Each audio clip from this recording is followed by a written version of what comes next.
Our next speaker is William Turner. He's the Director of the Division of Emergency Management Homeland Security. We're located in Middletown at the State Police Headquarters. Go ahead, Director, sir. Thank you, Doug, and good evening, everyone, and thank you for the town of Darien for hosting us. It's a beautiful facility. I've never been in here. It's a really neat place. I'm sorry if I'm looking around at the ceiling and the walls, but the artwork's pretty impressive. But I thank you all for coming out tonight. I know it's a muggy, nice spring evening here in Connecticut, but taking the time now before we get into our hurricane season is important. And what you're going to hear tonight is from a range of experts from the Army Corps of Engineers, the Weather Service, really to help you better understand products and resources that are available to you to help you prepare and understand what your risks are and how you can make informed decisions if you find yourself in a situation where maybe severe weather is coming your way. As we talk about coastal communities, and I know here we are in a coastal community, I'd be remiss not to say that we're also really focusing on this effort statewide. What we saw last year with Helene, we understand that hurricanes don't just impact coastal communities. That was well inland when it impacted North Carolina. The risk associated with even severe weather, while we're focused on hurricanes tonight, things that you can do now to take actions you can take, little things that you can do that you're going to learn about tonight and resources are really going to help you and your families be better prepared for when you find yourself potentially in the paths of these destructive storms. So I'm really excited to have this partnership with the Army Corps and all the partners involved tonight. We did a separate series of workshops last year where we went and talked to town officials around risk associated with flooding, and now we want to really take it out to the public and make sure that we spend time talking to you and letting you know what's out there and available to you. And I also want to say that, while I don't want to end on a somber note, I think it's important to just mention that because of what we experienced here in Connecticut, primarily in New Haven County, but also a little bit of Fairfield and Litchfield counties with the August flooding. Unfortunately, we lost 3 lives as a result of that incident, and that wasn't forecast. That really was a no-notice event. We knew it was going to rain, but not to that magnitude, and that was a result of flash flooding and inland well away from the coast. And that was a truly catastrophic event that resulted in a major disaster declaration. And why I want to bring that up is because, if anything, what I've really been trying to emphasize as I go out and talk to the public is please go home and check what your insurance policies are, because so many people that we talked to that had damages as a result of that flooding, we found out, we heard it time and time again, that they didn't have flood insurance because they're not in a floodplain.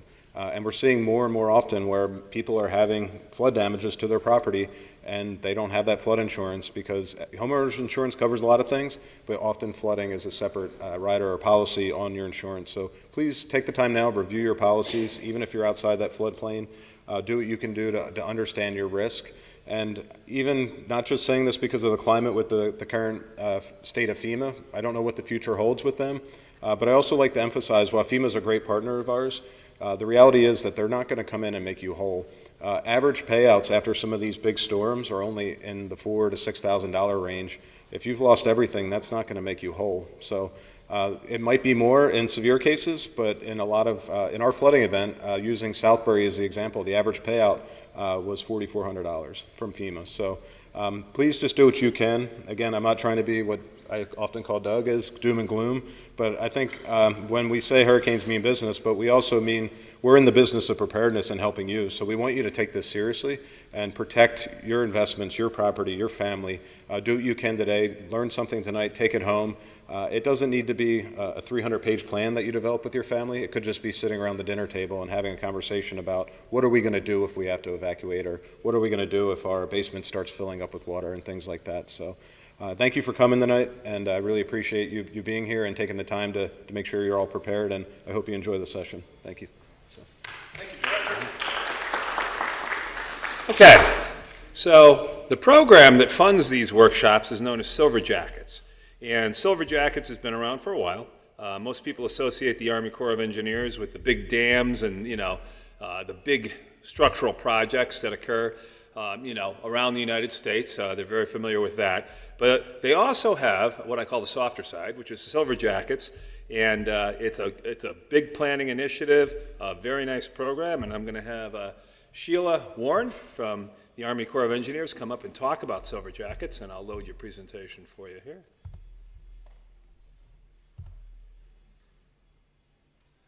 Okay. Thank you. Which button am I pushing, Doug? It's the left-hand clicker right here to advance the slide. This guy? Yep. Hi, okay. Hi, everybody. My name's Sheila Warren.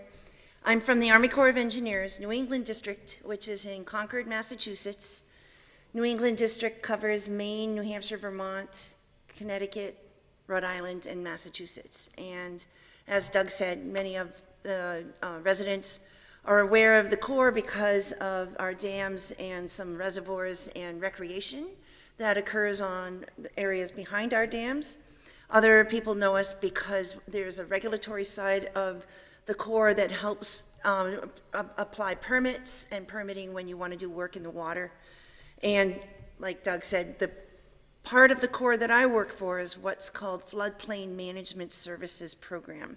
And that's a program that's technical assistance, allowing the states that ask for the help to bring in experts like me and Meg in terms of doing technical assistance, explaining floodplains, explaining how the floodplain management works, how to deal with flood risk, helping the public figure out their risk and what to do about it. So that's what my program is. The Silver Jackets program is a portion of the Floodplain Management Services program, which is a team that's in each state. And so, like I said, 6 states have Silver Jackets teams. And Doug is the team chair here in Connecticut, run by Department of Environmental Emergency Management and Homeland Security, seconded by DEEP's National Flood Insurance Program, Diane Iflick, who is the NFIP coordinator. So those are federal programs that we support. The Corps brings in federal agencies to assist with the flooding, and the state brings the state agencies that deal with flooding, and together we all get we network, we talk to each other, we figure out each other's programs where we can provide assistance when something happens. And also now in this case, we're showing you, the public, what kind of resources are out there. And one of them that the Silver Jackets team in Connecticut did was this flood toolkit. So what this is a web page where you can identify what to do before a flood, what to do during the flood, what to do immediately after the flood, and then how to plan for the next flood. And the whole purpose of this is to let people know floods aren't going to stop. They've been New England's been flooding since the settlers, actually before any settlers came here. This is nothing new. As Doug said, we're in a drought a little bit for the big storms, but the flooding situation it's just the environment that we live in here in New England. And this kind of a tool can really put you in place with what the state resources are, where the National Weather Service resources are, other kinds of resources, and also from the Corps, the U.S. Geological Survey, all types of other types of people that deal with flooding, and FEMA, of course, of FEMA. So another thing, as Mr. Turner just said, we also have been doing these workshops. So a couple of years ago, we did them a lot for the emergency management community and the fire chiefs and the police chiefs, so they can actually help with the communities. And now we're bringing this kind of program to the public. We're glad you're here. As they've said a couple times, everybody's responsible. If you expect the government to come, yes, we'll be glad to come, but if you do some small things, you will not have as much risk of flooding. You can limit that risk. You can be more resilient. You can recover faster. And so this is what this program's all about. And you'll learn a little bit from each one of the experts. So thank you very much. Thank you for coming. Thank you very much. Oh, yeah.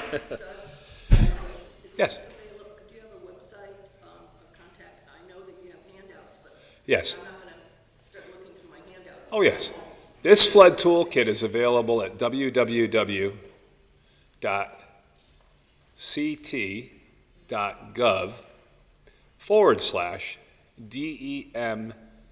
/DEMHS. That's our website, and I think you can search it in Google. If you search flood toolkit, I think it'll come up too. So, and by the way, we will be sending out copies of these presentations to all the attendees tomorrow morning. So everything you see tonight, you'll get a copy of in your email tomorrow morning. And if you search flood toolkit, you might find New Hampshire's, because New Hampshire built a flood toolkit similar to their Silver Jackets team did this about 5 years ago.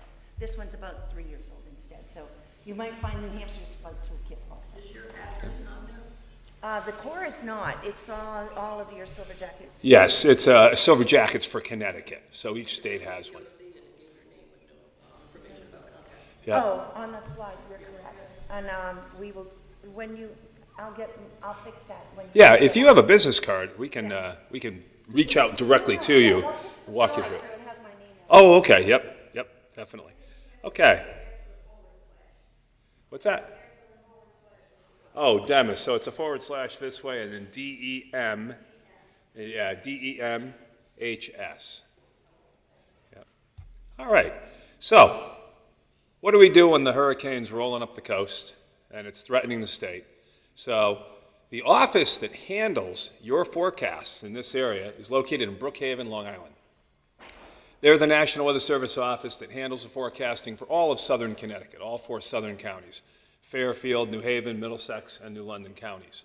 So we have Nelson Vaz on here today. He's a warning coordination meteorologist from that office, and he's going to talk about the tools that they have for forecasting hurricanes, the impacts from those hurricanes, and all things hurricanes and flooding. Again, flooding is the #1 killer in a hurricane. So I know everybody pays attention to the wind speed on the Saffir-Simpson scale. They talk about category 1, 2, 3, 4, but it's really the storm surge that's the killer in a hurricane. So I'm going to turn it over to Nelson here, and go ahead and take it away, sir. Thank you very much, Doug.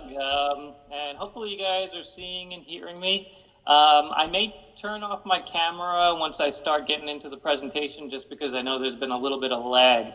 But just want to give a thanks to First Selectman and Town of Darien for hosting this, for our partners, longtime partners at Connecticut Demis. Doug has been a partner since I got here 22 years ago. Director Turner, since he got here, an excellent relationship. And, the whole relationship is for us as the federal government authority who's responsible for weather observations, weather warnings, weather forecasts, to inform the public, to warn the public of impending events and what we're going to be discussing today about hurricanes, and especially the storm surge component of hurricanes, the water threats and hazards. I'll provide an overview, but it's really this partnership that we have, and with our other governmental partners who you'll hear from, experts, working together to provide really actionable information, to provide that education, that outreach before the storm, to allow to allow not only you to take the best action personally, but also for our public safety officials to take the best protective actions for our communities to protect lives and property. So appreciate them hosting this, for us, for my invite to speak, and also for you all to come and to learn. I think this is a great opportunity, and I think it takes a community with the public safety officials as a whole to really kind of build this weather-ready nation. So thank you for coming and joining in today. So let me share my screen. I will be turning off my camera just to prevent any kind of lag that we might get. I'll turn it back on at the end. But hopefully you are seeing my screen, and you see the whole thing here, preparedness talent. And I think that's kind of what Doug mentioned, First Selectman mentioned, that's what Director Turner mentioned, is that this is in terms of hurricanes, really this is the most potent type of event that we can get in our area, in terms of the amount of damage it can cause, and also the loss of life. You're talking about deadly flooding, whether it be from storm surge and heavy rain, but also destructive winds, all combined in one intense storm. And it is really a preparedness challenge for us, because we don't see these very often. As Doug talked about, 40 years since our last landfalling hurricane. So you got to go back to Hurricane Gloria. You're talking about, I was 10 years old, 1985. I'm almost turning 50 here. So you think of a lot of younger generation where they're not going to remember. You have a whole generation that has never had any experience with a landfalling hurricane. And then some of the major hurricanes that Doug talked about. You got 1954 Carol. We'll touch on a few of these. Really a benchmark storm, 1938 hurricane. These are really devastating, life-changing types of storms, major hurricanes where you have 110-mile-per-hour winds, but also with that really destructive storm surge and also the rainfall on top. So we don't have a lot of experience with it. The other thing is we don't even need a hurricane, a full-fledged hurricane, as we know, to have issues here. Director Turner talked about the flooding we saw from not even a tropical event, the flash flooding last August that caused, unfortunately, loss of life. But we had Ida, which was the remnants of a hurricane, which once was a Category 3 hurricane, weakened, made its way up into our area and brought devastating flash flooding to the New York, New Jersey, Connecticut, tri-state area. So we don't even need a hurricane, and that's why it's important to plan, as Director Turner was, to have a plan to prepare every year, because we don't know when. It's not a question of if it's going to happen, it's a question of when, but we don't know which year it's going to happen, so we need to prepare this period of time every year. Because we are an inexperienced population. And then the other thing is we also have, you think about since 1985, or even if you experienced Bob, which really kind of affected far eastern areas in 1991, 35 to 40 years ago, since we've had any experience with a hurricane, you think of how much has changed since then. The advent, the reliance we have on electricity, the internet, computer technology, cellular technology, all of which can be very susceptible to a hurricane, especially whether it be wind and water damage. So these are things that we take for granted, in our everyday lives, and these could be severely and kind of for a long duration be affected if we do or when we do get affected by a hurricane, and especially a major hurricane. And we think about all the buildup we have along the coastline. When we talk specifically about storm surge, along the coastline, a lot of buildup of population as well as infrastructure, and really critical infrastructure. This kind of map here just shows in these darker shades where are the areas that are highly, very highly developed. And you can of course see Bridgeport, and then kind of going down the coast, some of our major city centers, and then you can also kind of see I-95 here along the coast. Now, if I overlay that with what the potential is, say we have a major hurricane, what kind of storm surge could that bring? So that storm surge is water above ground, and this is actually kind of a simulation. Reasonable kind of worst case scenario for a major hurricane, a Category 3 hurricane. It's based on running a slosh model. Megan from U.S. Army Corps will talk more about it. But basically, it's one of the tools, skillful storm surge models we use, that you can run a lot of simulations of various Category 3 hurricanes, different sizes, different speed of approach, different angle of approach, and basically composite over an area. What's the worst case storm surge scenario you can get? And this is what the potential could be. You can see, areas in the red, and orange, 6 to greater than 9 feet of water above ground over all these highly developed population areas. Of course, you have areas like Bridgeport, actually the airport there. Several areas that are going all the way from the coast well up to I-95. So just in terms of the thought of not, this is not this may not be the footprint of what would occur, everywhere that you would see this amount of water, but large areas of the area could see this if you have the, kind of the worst case in terms of a storm track. And then same thing, if we look at population density, you see a lot of areas in terms of population density. Again, some of our urban centers, and again, you overlay what could occur in terms of reasonable worst case with a Category 3, a major hurricane storm surge scenario. So we're talking about potential for a lot of damage to infrastructure, and a lot of vulnerability because of the high population infrastructure we have. And then the consequences, if we don't take protective actions, would be, when you're talking about 6 to 9 feet of inundation, would be potentially loss of life. So, and I think that's really kind of part of what we work together with our public safety officials, with our governmental partners that you'll hear from today, is making sure we can get the best information to our decision makers and the public to take personal action, but also to take that community action and protective actions. Really, we're not going to be able to prevent all the damage. unfortunately, when you're talking about these higher end events, there's a lot of mitigation efforts going on. So that will certainly help to limit for some areas the damage, but in some areas, when we have a major hurricane, it's very tough to limit or to avoid that damage. But what we want to do is get people out of harm's way. And just to kind of give a little bit of a note, say a major hurricane does hit our area, it's very plausible you can have water that gets 10 feet above your typical high tide. How many people live below that level? Almost 47,000 people live below that kind of water line that would be potentially inundated with life-threatening flooding. Almost 20,000 homes. 13 billion in property, 226 miles of roads, 6 miles of railroads. So a lot of infrastructure and collateral damage that could occur.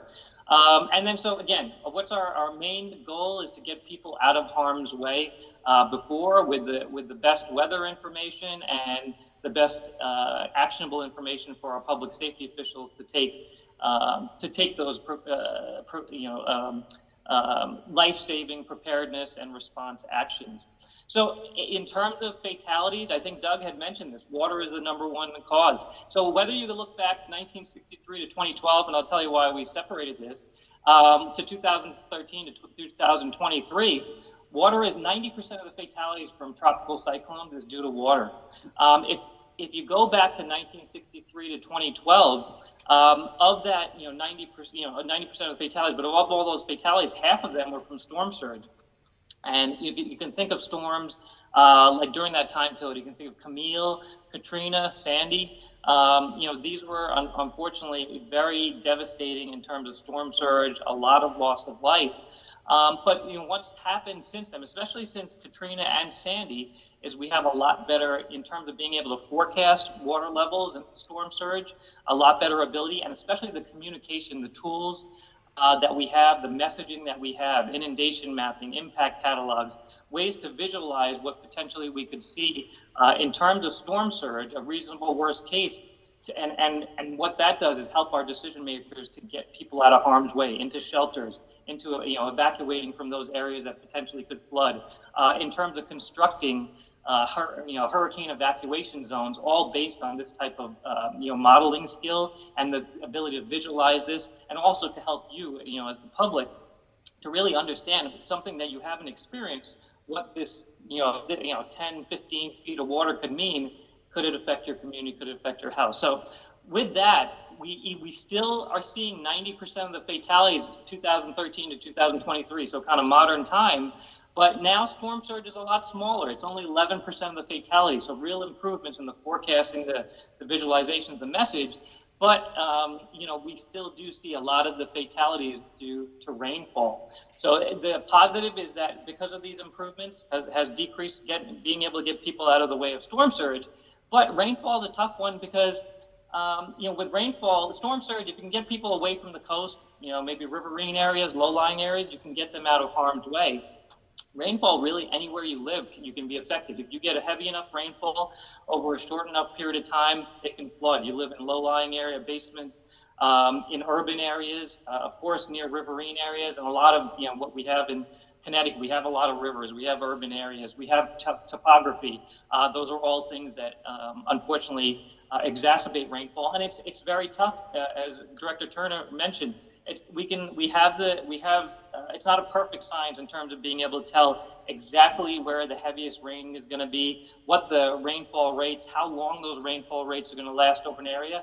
And then you're dealing with things, how is the response going to be in terms of runoff, in terms of the storm drainage being able to drain an area, things like that, permeability of the soil, the response of the rivers. So that all makes it very difficult. So we're not at the same stage as we are with storm surge to be able to tell you exactly how high the water is going to get in your area due to rainfall. But just to kind of give you a note is just there have been some improvements, but water still remains #1 in terms of the killer, in terms of tropical cyclones. And that's where we're providing the best type of information to be able to get at least people, recognizing are they in an area that is susceptible, and at least making kind of educated decisions to get you to safety or take the kind of the approach of least regret before an event. The other thing is, it's not even during the tropical systems. It's sometimes after the tropical systems we've seen a lot of fatalities.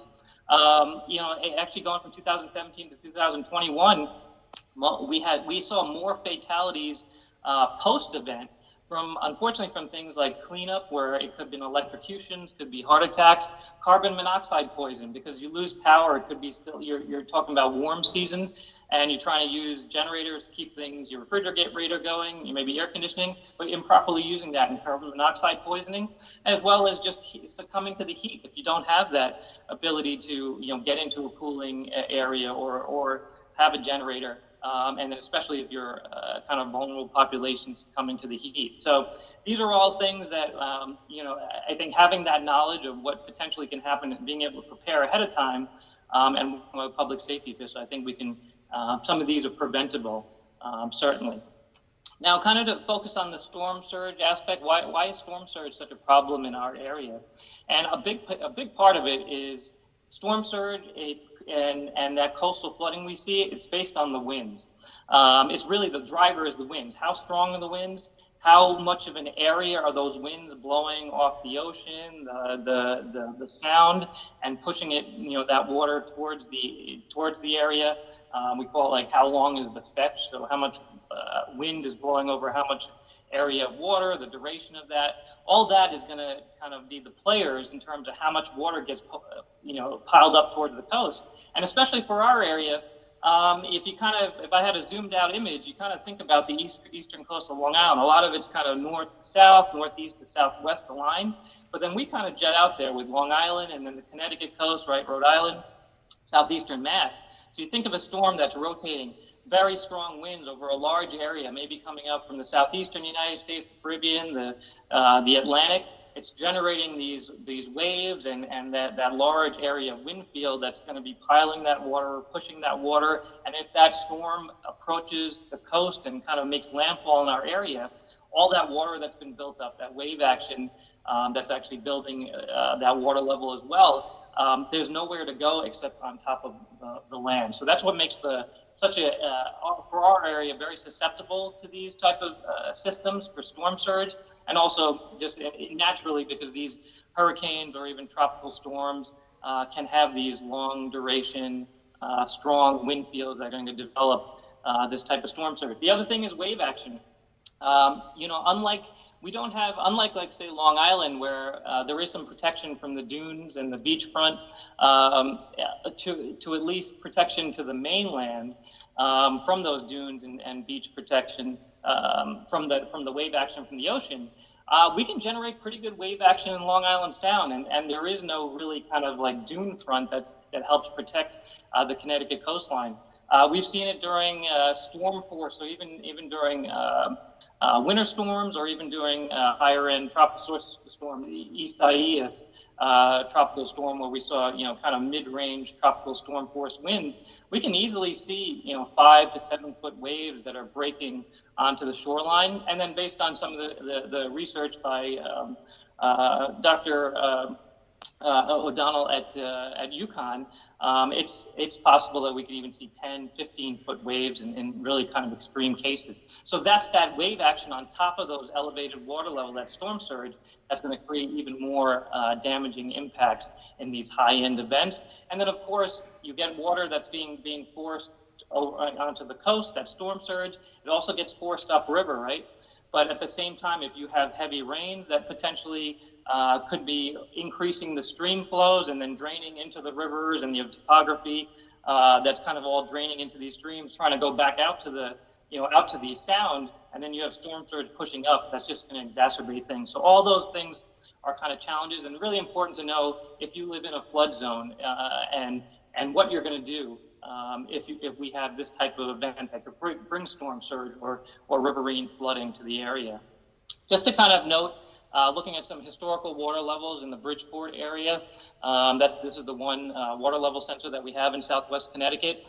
It doesn't go back that far in time, but you can see the two highest water levels that have been reached. We have Irene in 2011, where it had almost 5 feet above the high tide, typical high tide line, and Sandy almost 6 feet above. So, a lot of then below that, you of course get a lot of coastal storms in the wintertime, a lot of these, lesser events, but some of the peak ones are these tropical systems. And if we did have the center back here, say for the 1938 hurricane, I think we could probably have seen the water levels even higher. If you go into parts of western Long Island Sound, the Kings Point, Willets Point area in western Long Island, their highest water level was still from the 1938 hurricane, so higher than what was occurred in Sandy. But where Sandy is useful is because Sandy is, at least some recent memory for us and an understanding that storm surge can really bring, deadly impacts to our area. And in this case, Sandy, kind of look in the upper left here, what was a hurricane that actually, it was what we call post-tropical hurricane, which it kind of a tropical hurricane that became, impacted or affected by kind of our mid-latitude weather patterns up here. But in any case, it made landfall as a post-tropical hurricane in southern Jersey, but it didn't actually bring hurricane force sustained winds to our area, but it brought in high-end tropical storm force winds. We were talking about 60 to 70 mile per hour sustained winds, gusts 80 to 90 miles per hour, but over a very large area that forced a lot of water, that counterclockwise circulation. You can imagine around a large area around this hurricane. As that hurricane made landfall into southern Jersey, it forced a lot of water into, you can see here better, this funnel that we have kind of in Long Island Sound and this part of our New York, New Jersey, Connecticut area. What it caused was 3 to 6 feet of water above ground as that storm came in across the southwestern Connecticut coast, as much as 5 to 8 feet across the New York City metro, but 77 fatalities from this. Most of them occurred in the New York City, New Jersey metro area, but we had even outside of that. And when you're talking about anything over 3-4 feet of water, along with wave action, certainly that can be deadly and destructive, and that's where it becomes imperative to get people out of harm's way. Just some of the pictures in terms of Greenwich, Fairfield, hard hit, and the Bridgeport area. Just some reminders of what kind of higher end storm surge can do. Some of the pictures out of Fairfield, Connecticut, right along the coast, and you can kind of imagine, during the height of the storm, the elevated water levels plus the wave action forcing water in. And even Bridgeport Airport does not flood very often, but did, I think you had to go back probably to the 1992 nor'easter, but it flooded during Sandy here. And so you can kind of think, although, you think about this as devastating as it was, it's not necessarily a worst case scenario. Again, like we were talking about, if we go back to 1954, that was the last major hurricane. So if you're talking about a major hurricane, you're talking about something that may have 110 mile per hour sustained winds, higher gusts. So think of the even more force that's pushing water towards the coast. Hurricane Carol, you can see kind of the track. It paralleled the coast, made landfall in southeastern Connecticut, 10 to 15 feet of water above the normal astronomical tide, which resulted in 6 to as much as 12 feet of water above ground. So you're talking almost double what occurred with Sandy, with the wave action. But fortunately, at least for western parts of Connecticut, it did occur further east. These are some of the pictures out of Groton, kind of Long Point, but you can think of shoreline areas, how that water would be forced in with the wave action, doing a tremendous amount of damage to our areas that are right along the coast here. And you can see, especially, far southeastern Connecticut, Rhode Island, saw tremendous impacts. Again, really the kind of the storm of note, the 1938 hurricane, you can see the track here. What was interesting, it was not as pronounced. Most of the hurricanes, many of the hurricanes, tropical storms we see, they tend to parallel the coast. And in a way that's good, because sometimes, where you do see the strongest winds, you think of a storm coming up, the counterclockwise winds, it's going to be on that eastern side, that northeastern side of that storm, where you can have the strongest winds that are going to be, perpendicular to the coast and forcing water in the same direction as the movement of the storm. Sandy took a really hard left turn, which kind of really maximized that storm surge towards our coastline. This one, interestingly, took a little bit of a turn like that, not as extreme. But when you're talking about this storm was moving at 50 miles per hour, had winds 110 mile per hour, gusts up to 150 miles per hour. So that combined forward speed with that strength of the storm brought water, inundation as much as 10 to 15 feet above ground level, especially areas east of where it made landfall. So it made landfall around, kind of central Long Island, up near New Haven. The worst was across southeastern Connecticut again, but think of this, if this storm had made a little more, it was a little further west, we could have been talking even more inundation, even to, western Connecticut. The other thing that was really interesting with this is it moved through so quickly that, areas along where we are, western Long Island Sound, they experienced their main water levels, or the highest water levels, occurred well after the passage of the storm, because the storm was actually moving quicker than the water could kind of funnel around into the Sound, but still produced some of the highest water levels recorded out in kind of the far western part of Long Island Sound, even though it wasn't the worst case trajectory. Some of the pictures from this, but kind of think back to that map I showed you, areas 6 to 9 feet of water, getting up to places on I-95. Again, most of the damage occurred here, or the worst damage occurred over southeastern Connecticut, but a further west track could do the same along the whole coastline. So you can see some of the impacts. I talk about, deep water wave action up to I-95, but in this case also affecting the railways along most of the Connecticut coast. This is an example from Westbrook, Connecticut, just how, that wave action, elevated water levels kind of really scoured anything that was, kind of closer on the coastal plain.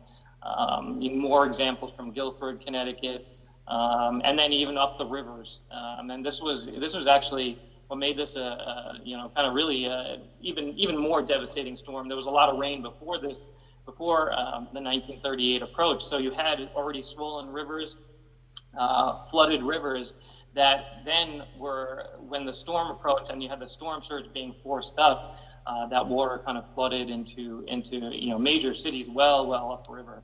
So something to just something to kind of as we talked about, these compounding effects can be very devastating. So last thing is just, as we're going into the season, how do you stay informed?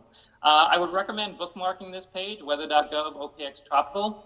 I think kind of looking, once we get starting in the tropical season, so going from June 1st all the way to the end of November, really for us, the peak of the storms, the tropical season, as you're getting into July and really when the waters get warmest into August and September, but even into October, those are really the peaks, part of the season.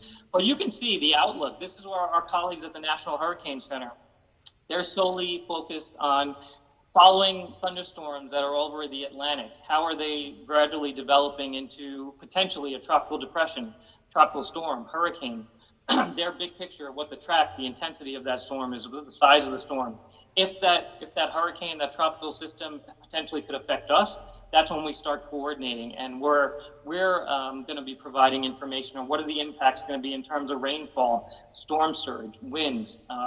What are the magnitude, but really what are the impacts or what are the impacts going to be, and then working with our public safety officials so they can make the best decisions.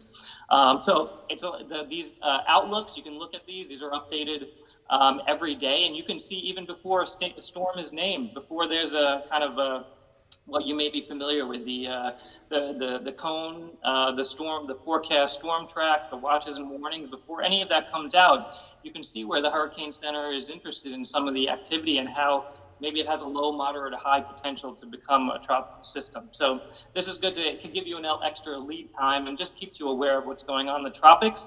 Specifically for storm surge, once there is a named storm, the Hurricane Center is looking at tons of models, has a lot of experience, a lot of tools, techniques to provide the best forecast, better than any of the individual models themselves or ensemble systems. They have the most accurate forecast in terms of what the intensity of the storm is going to be, what the track of the storm is going to be. Of course, there's inherent uncertainty, and that's that cone that you may see that surrounds that forecast track, and that's based on historical errors in the hurricane track and intensity forecast. But then what you can use is that latest forecast using these the slosh model, the storm surge models. You can run again simulations to give an understanding of what, based on that storm and those historical errors, what is the reasonable worst case storm surge scenario you can see by running, thousands of plausible scenarios, again, compositing those maps and what you see in the upper left. This has really become, a really useful technology to show public safety officials what's the reasonable worst case. If this storm, makes the ideal track maybe just west of your area, right at a time of high tide, when it's really kind of maximized, it's maximizes potential. How high could the water get? And it's important to plan for something like this, these reasonable worst case scenarios, which 9 out of 10 times they're not going to occur, but that 1 out of 10 times that it does, that could mean the loss of life in those areas. And when we're talking about loss of life, we don't want to, play around with that. To kind of help, amplify that information, we have these peak storm surge forecasts, a little bit easier to understand of just generally how high the water could get, and also the storm surge watch warnings if there's potential for life-threatening inundation. So we're talking about water levels 3-4 feet above ground in your area. The storm surge watch is going to give you that understanding that the potential and the warning that it's expected. You'll get wireless emergency alerts. It helps to all these together are helping to amplify each other, to increase the ability to message not only for our public safety officials to make the proper notifications and evacuations, but also let you know that this is a serious situation. And again, why do we want to prepare for a reasonable worst case scenario? Because inherently forecasts have uncertainty, right? Even 24 hours out. As good as the Hurricane Center forecasts have gotten, 24 hours out, you can still have 35 miles of error. So a storm could be, if you look at this image on the right here, 35 miles either to the north, to the south, to the west, or the east can play a big difference on where that storm approaches, what time it's approaching, and we have a tidal range here, right? It could be a big difference if a storm with that peak storm surge approaches during high tide versus low tide. There's a 3 to 5 foot difference in our area between low tide water levels and high tide water levels. So we can't perfectly predict that 24 hours in advance and 48 hours in advance, where a lot of times that's when you want to start making those evacuations, especially for high vulnerability areas. Those are going to have to be based on reasonable worst case information, because if we're waiting for certainty, it's going to be too late. You may not be able to get out. So just to kind of show, this was an example on the left here. This was Hurricane Gloria, the last one that made landfall. It had 6.5 feet of surge. The thing is, it was fortunate. This was at least at the battery. It was fortunate it came in during low tide. And so, that 6.5 feet of surge during low tide, it really only had minor to maybe moderate impacts similar to what we'd see during a winter storm. But if that had occurred during high tide, we could have been looking at impacts that were similar to Sandy with Gloria. But we don't remember that as being a big coastal flooding or storm surge storm. And then on the right here, just to kind of show you what I talked about, 2 days out, you're talking about maybe 70, 80 miles inherent track uncertainty. And so you have a storm that, you look at this point here, the red point. If a storm kind of is, more on the westward side of the storm, which is plausible, that's going to bring pretty good storm surge. You can think of that counterclockwise winds, that water being pushed towards the coast. But if it comes, what would be worse if it comes right, the center, the eye of the storm, that eye wall and that peak wind intensity, the peak surge and wave action, that would be even worse. But say it ends up to the right, it's going to be a lot lesser impacts, because we're actually going to be on seeing the backside of the storm, seeing offshore flow. A lot of the worst storm surge is probably going to be more affecting the Cape. But again, we don't know if it's going to be this best case scenario or this worst case scenario. So you really have to plan for that worst case, because these low probability events that have that high consequence, loss of life, we really need to plan for that. So just final thing I'll leave you with is, and I'm sure you're going to be hearing even more about it today. Director Kerner talked about it. Please check with your local safety officials. If you are in a storm surge zone, if you don't know, they can let you know. If you're in a flood zone, riverine, they'll let you know. If you are, you need to develop an evacuation plan. Where are you going to go? What are you going to take? Who are you going to notify? If you're going to stay, you may be in an area that's safe from water and maybe an elevated area, but you're going to be even more susceptible to wind. especially an area like Connecticut. Wind, the amount of trees that's near infrastructure, winds can be very important or very destructive for our area as well. So you want to make sure you have enough supplies, whether it be food, water, medicine, batteries, things like that, for at least 3 to 5 days. If you lose connection with the outside world until help can get with you, and then check on your neighbors, check your home, check your insurance, all that. And I'm sure you'll hear more about that. So thanks again, Doug, for the opportunity. Appreciate it. Thank you very much, Nelson. Okay, so our next presentation is going to be from the U.S. Army Corps of Engineers, and they're going to talk about, coastal flooding, some of the projects they work on, and specifically the Stamford Hurricane Barrier, just down the coast from here, that protects the city of Stamford from flooding during storms. So yeah, it's a nice, interesting presentation. Let me put it up on the screen for you there, Meg. And it's Meg Pierce. She's a risk communications lead for the U.S. Army Corps of Engineers. And let me start the animation for you here. Oops. Okay. Take it away, Meg. Oh, sure. Go ahead. Yeah, here, I'll get them for you. Awesome.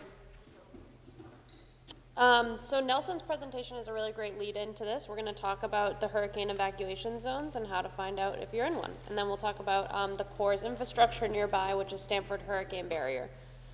So again, my name is Meg Pierce. I'm the risk communication lead for the New England district, where Sheila works as well. Prior to filling this role, I operated the Corps' dams on the Upper Connecticut River, and I operated Stamford Hurricane Barrier. So I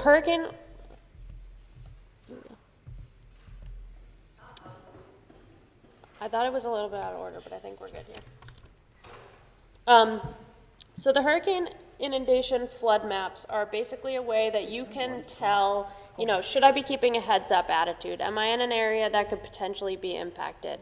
Nelson kind of hinted earlier at the slosh models. So what that does is we basically look at, here on the left, you can see a whole bunch of plots called a spaghetti plot. And so it's iterations of running a model on the worst case scenario for various storms that could potentially happen. And then it says, given those storms, what would the impacts be? So we figure out the area that could be inundated by looking at the storm surge in the model. So how high will the water rise up given all of those potential storms that could happen? What's the worst case scenario? And so you say, if the water where I'm standing is 5 feet, if you subtract the elevation that your house is at, so let's say you say the slosh model says that the storm surge will rise up to 100 feet at your location. You subtract the ground elevation, and then you know the depth of water. So then looking at that, you can kind of map these potential inundation areas.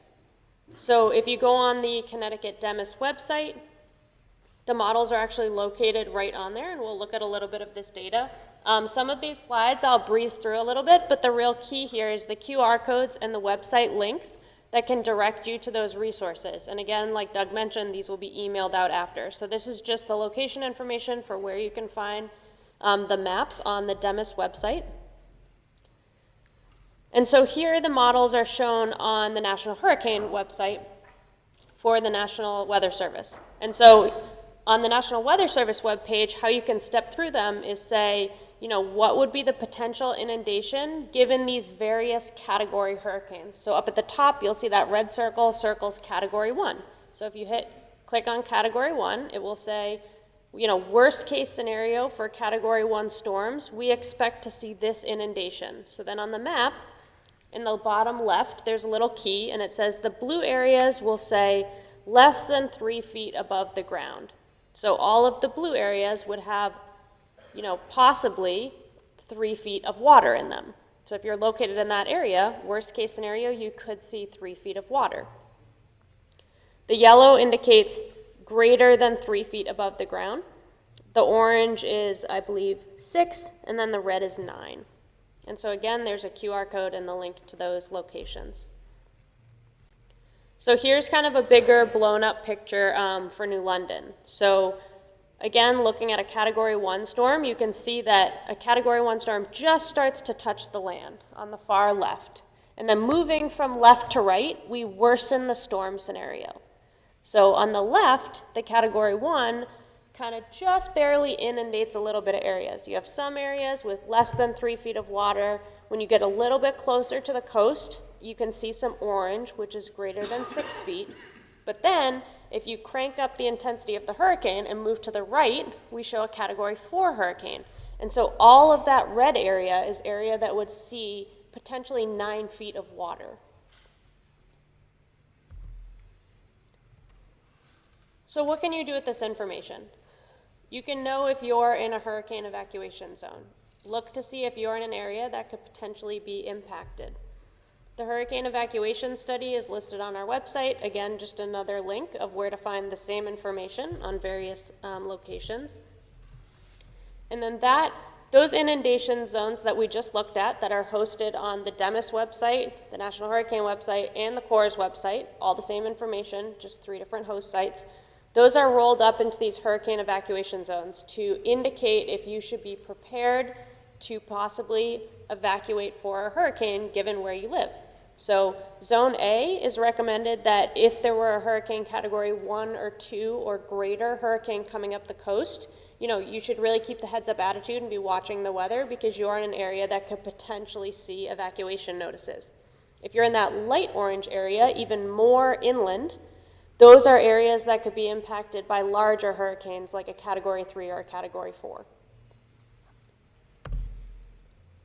The hurricane evacuation zones, like if you want to find out, is my house in an evacuation zone, you can follow this website link here at the Connecticut DEMIS website, and you can type in your address or pan on the map to just figure out where you are and figure out your evacuation zone.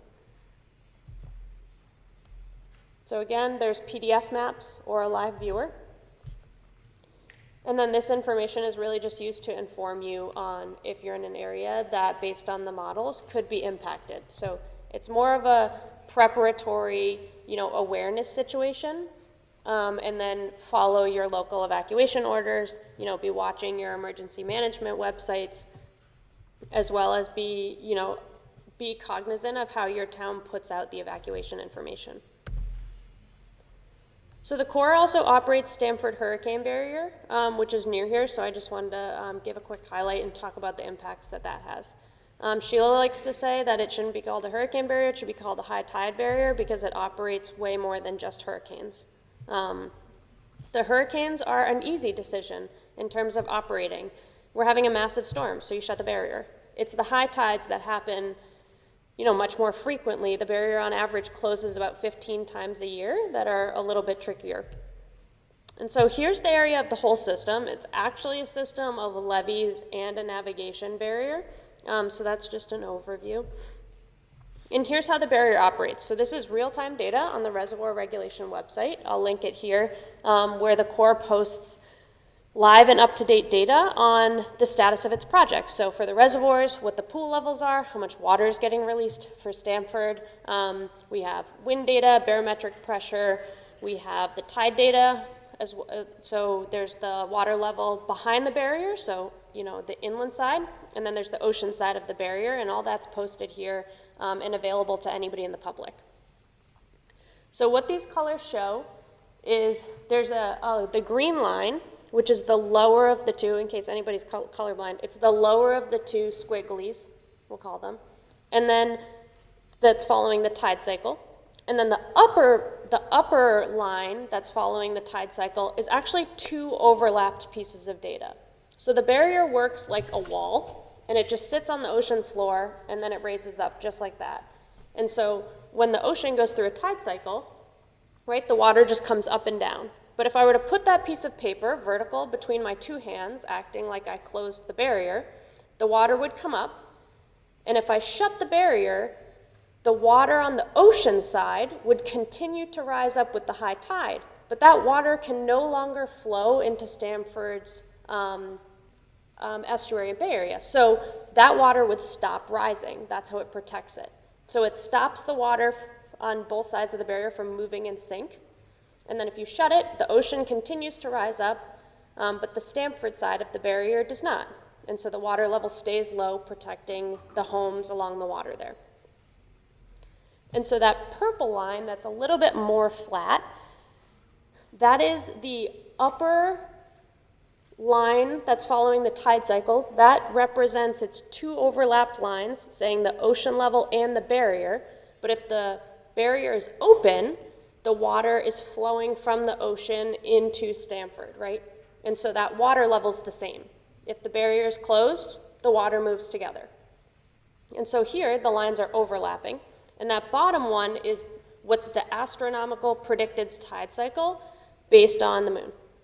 So the purple line is just the difference between those lines. So that's the storm surge. So before we talked about the slosh model that predicts the storm surge. So it's the amount that the tide is higher than if it was just up to the moon. So it incorporates the winds, the barometric pressure that might make the tide higher than if it were just the astronomical tide. So when the barrier closes, this is what that looks like.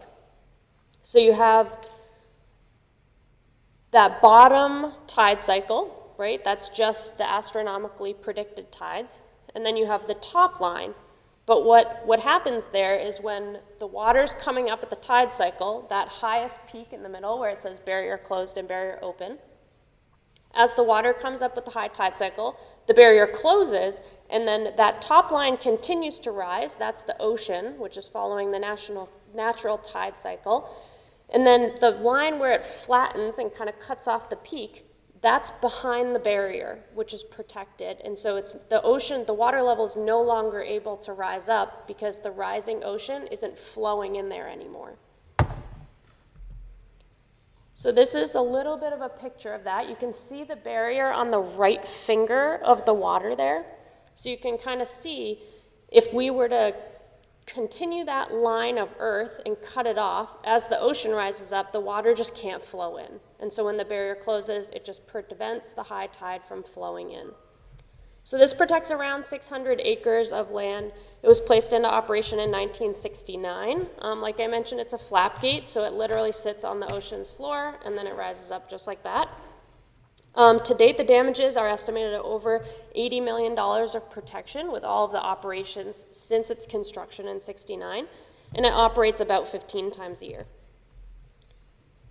In Sandy, the highest tide was recorded there at 11.1 NGVD is a datum of elevation. The barrier is 17 feet, so as you can see, like, even though Sandy was the highest tide, this barrier is built extremely large for the typical ocean levels seen there. What goes into deciding to close the barrier? We like to say it's more of an art than a science. It's looking at a lot of the astronomical predicted tides, the wind speed and the directions, the storm surges, as well as the storm runoff from any rainfall. Doug, do you have a low battery? Do you have a charger? Low battery? Yeah. As well as any flow behind the barrier from rainfall runoff. Let's see if that brings up the charger here.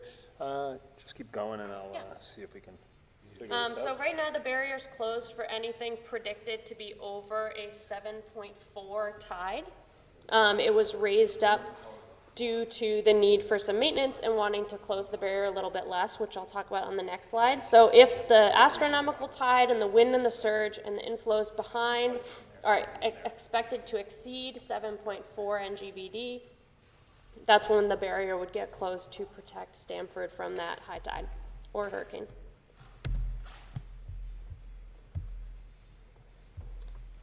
So there are currently a few things on the barrier that do need to be repaired. This project has been ongoing for a little bit, and the Corps is awaiting congressional funds for the construction. So it's currently operating. We worked with the city to raise the operating levels to make sure that they were on the same page as us and not seeing the impacts of flooding. So, in the past we closed for a 7-foot tide, and now we're closing for a 7.4, and as we slowly crept up that limit, the city had officials driving around from the DPW to make sure nobody was seeing effects. And it turns out at 7.4 feet, people still aren't seeing flooding. That was also due to some improvements that the city had made on stormwater management. With the modified operations, people are still receiving the same level of protection in terms of what they're seeing on localized levels. And again, we're just waiting on congressional funds to fix the hinges and the gate alignment. Yeah.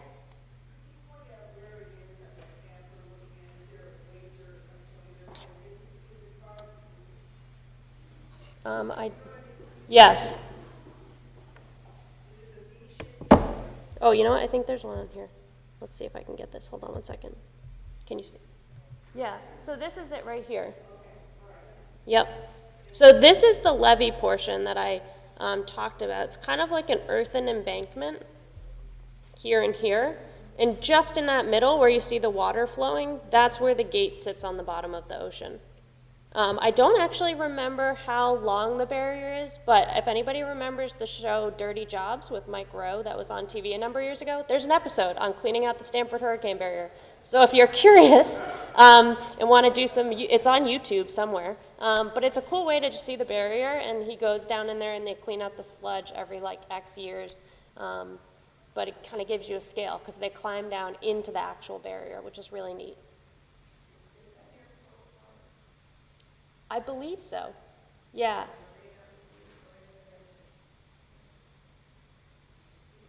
Mm-hmm. So you talk about this flat barrier. So does the flat go from the ocean towards Stamford? Or Yeah, does let me it go see. from Stamford towards the ocean as it opens? As it opens, I believe it opens out. So you can't actually open the barrier when the water, you can't open it at a high tide. So as the tide's coming up, you'd close the barrier and then the ocean continues to rise and you have to wait till the ocean comes back down so the pressure on both sides of the barrier is more equal for you to open it.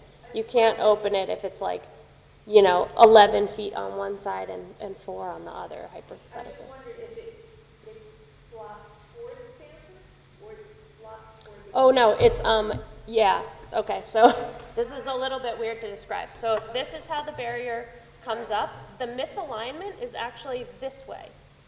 Right, but which side is Stamford on? Is Stamford on that side or on this side?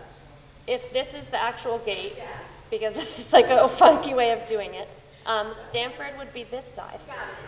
So it closes towards Stamford. But it's misaligned diagonally. Yes. Got it. And how does that happen? Yeah, I'm not sure. They actually, our staff down there does a fantastic job, keeping everything up to date. It is just, it was built in '69, and so now it needs maintenance. Of what, sorry? Oh, I actually don't know, but it is on our website. I can look that up for you when I get back to my seat. You said it protected 80 million. Mm-hmm. So I'm sure it's paid for itself, has it not? Very likely if it was built in '69, yes. I'm sure it costs much less than 80 million. So why have they decided not to build one on this other more upright part on the left? If the one on the right is so successful? I see what you're saying. Yeah, back in '69, I don't know. Today, Sure. it's such a populated area and there's such a place to live. I just wondered why they haven't. Well, you could say the same thing hypothetically about like all of Long Island Sound or Boston Harbor. Cool, I never knew that there was one. Yeah. It has really big impacts, right? So if you close all of these areas off, like when we shut it, we do close a navigation channel. And so people can't navigate in and out. And so we do have to alert Marine Traffic Control, and they put out the notice to people. So there's a lot of considerations when it comes to choosing where to build these. Well, it's not always bad weather. It could just be a high tide. Yeah, to Sheila's point. Does anybody have any other questions? Just, if anyone has any questions, please leave the center oil mic over here, Oh, great. just so we can catch it on. Thank you.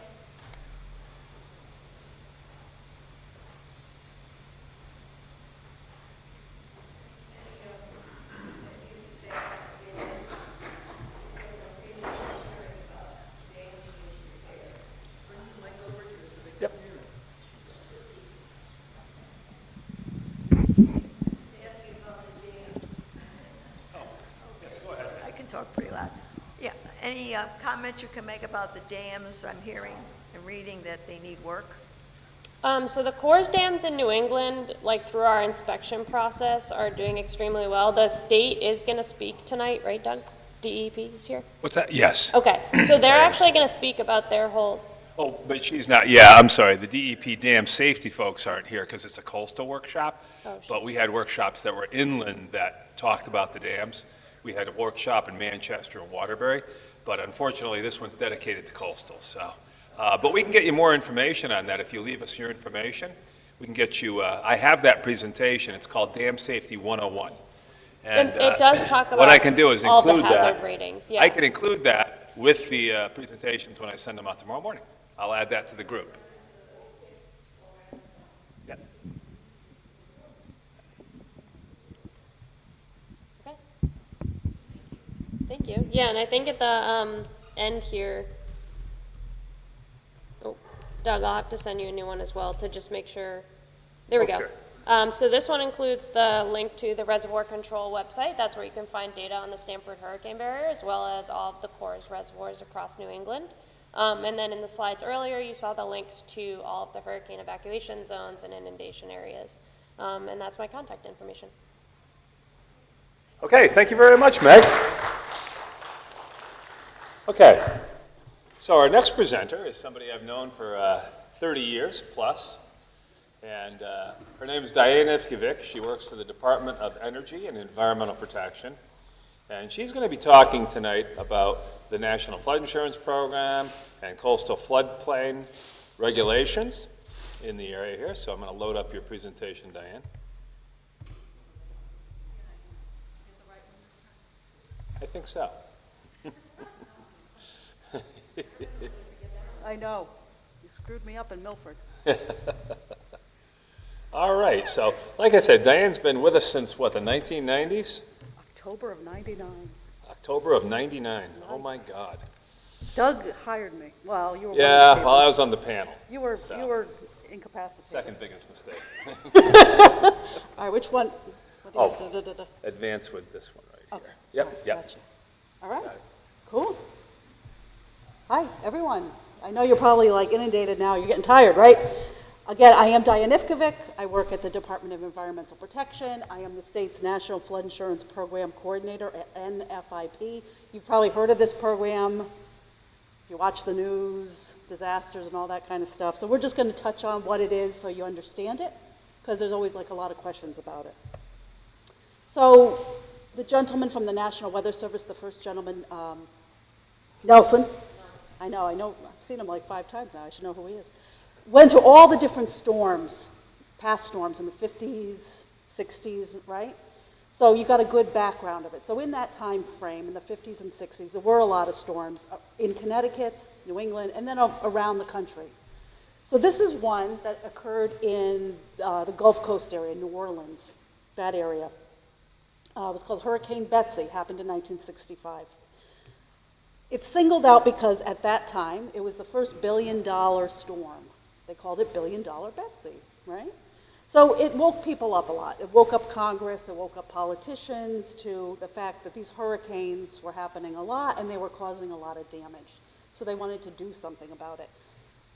Sideline, this was also the same area where the Army Corps built a lot of levees after this storm, and then they were damaged in Katrina, just as a little side note. So in 1968, they passed the National Flood Insurance Act. It has 3 components. Some people, it looks like a stool. That's what the little stool is. 3 components: maps, regulations, and insurance. Okay, so FEMA makes flood maps. When this program first started, it was a HUD program. Again, that was like in the early 70s. Again, it started in 68. Then there's flood regulations. Communities have to adopt the maps and at least the minimum FEMA construction requirements into their local zoning regulations to participate in this program. And then flood insurance. If you are a participating community, FEMA will make insurance available to people and business owners and residents in that community. So what does that mean in Connecticut, right? You don't care about anybody else, right? You want to know what happens in Connecticut.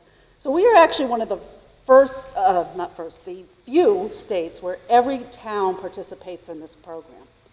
Most communities in Connecticut joined somewhere in the 70s or 80s. Again, they all did it at different levels.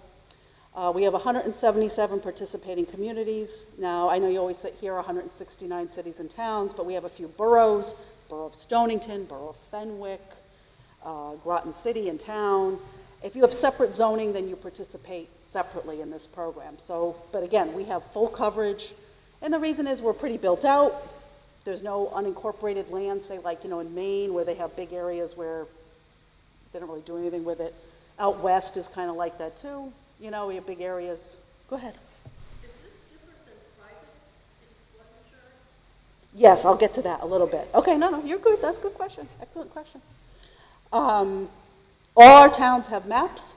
They're called flood insurance rate maps or firm maps. All of our towns have regulations, and there's either local zoning. So a zoning regulation or an ordinance that deals with flooding, okay? And Bill Turner talked about this in the very beginning. I know he's not here at the moment, but about buying insurance and about the flood that happened last August. Yeah, sure. Go for it. I just got a message that they're not seeing the slides online. Oh, Let me just see if I can diagnose. okay. Let's see here. That's weird. My mind. I know, I would have suddenly stopped sharing, but I'm going to take a look at it here. That?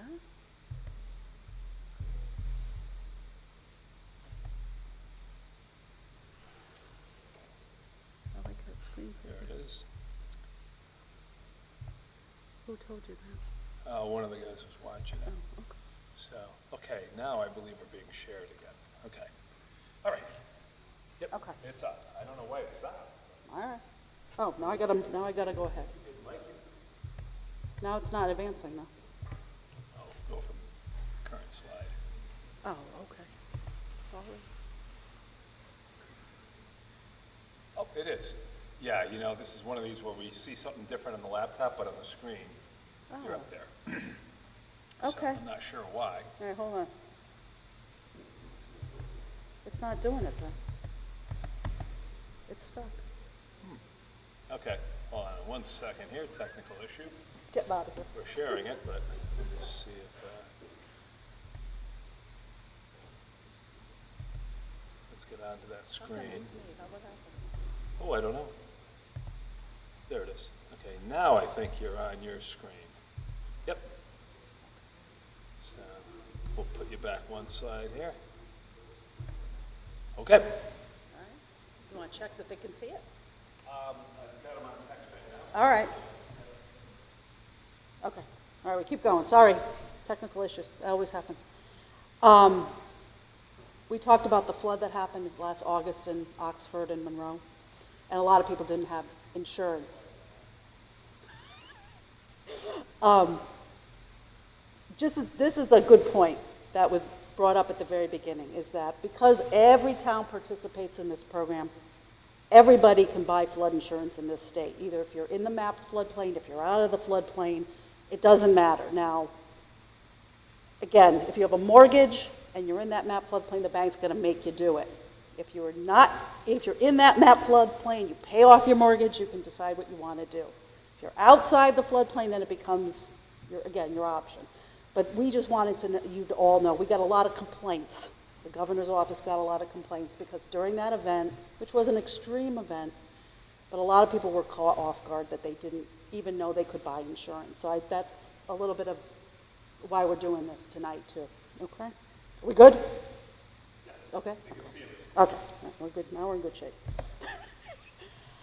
A little cartoon, and we hear this a lot. The flood that FEMA uses as a measuring stick is called the 100-year flood. So you can have 10-year floods, like stormwater management systems are usually a 10-year flood, like the catch basins. You can have a big Noah's Ark 500-year flood. The one in Monroe last year was around 1,000, they thought, okay? FEMA uses 100, but this is what we hear a lot, and it's a mistake, a myth, a miscalculation. These are a statistic, so I want you to think of it. We hear a lot of residents say, well, it happened this year, and then like 100 years later, and I'll be dead, I'll be moved, my kids will have the problem, whatever it is. You can have a 100-year flood 3 times in a year or wait 200 years. Think of it more like Powerball, and the numbers come up in the balls. It's kind of like a statistical probability, so I just want to put that one out there because we hear that a lot. All right, flood maps. Again, they are called flood insurance rate maps or firm maps. They're based on engineering. So sometimes you'll hear, if you go to the Inland Wetlands Commission, and they talk about floodplain soils and stuff, that's different. They're using a soil thing. FEMA's using engineering, so it's an engineering model. They take all, so Meg had a nice picture of all the different spaghetti plots. So they go from a point in time, when I say they, I mean FEMA, they go backwards, so these are not sea level rise maps, they don't go forward. They go back, they take historic data for rainfall, hurricanes, and they run different models and they pick the worst case scenario. It's put into a model and then it makes a map, okay? We're gonna see that in a second. So this is not a flood map, this is just to orient you.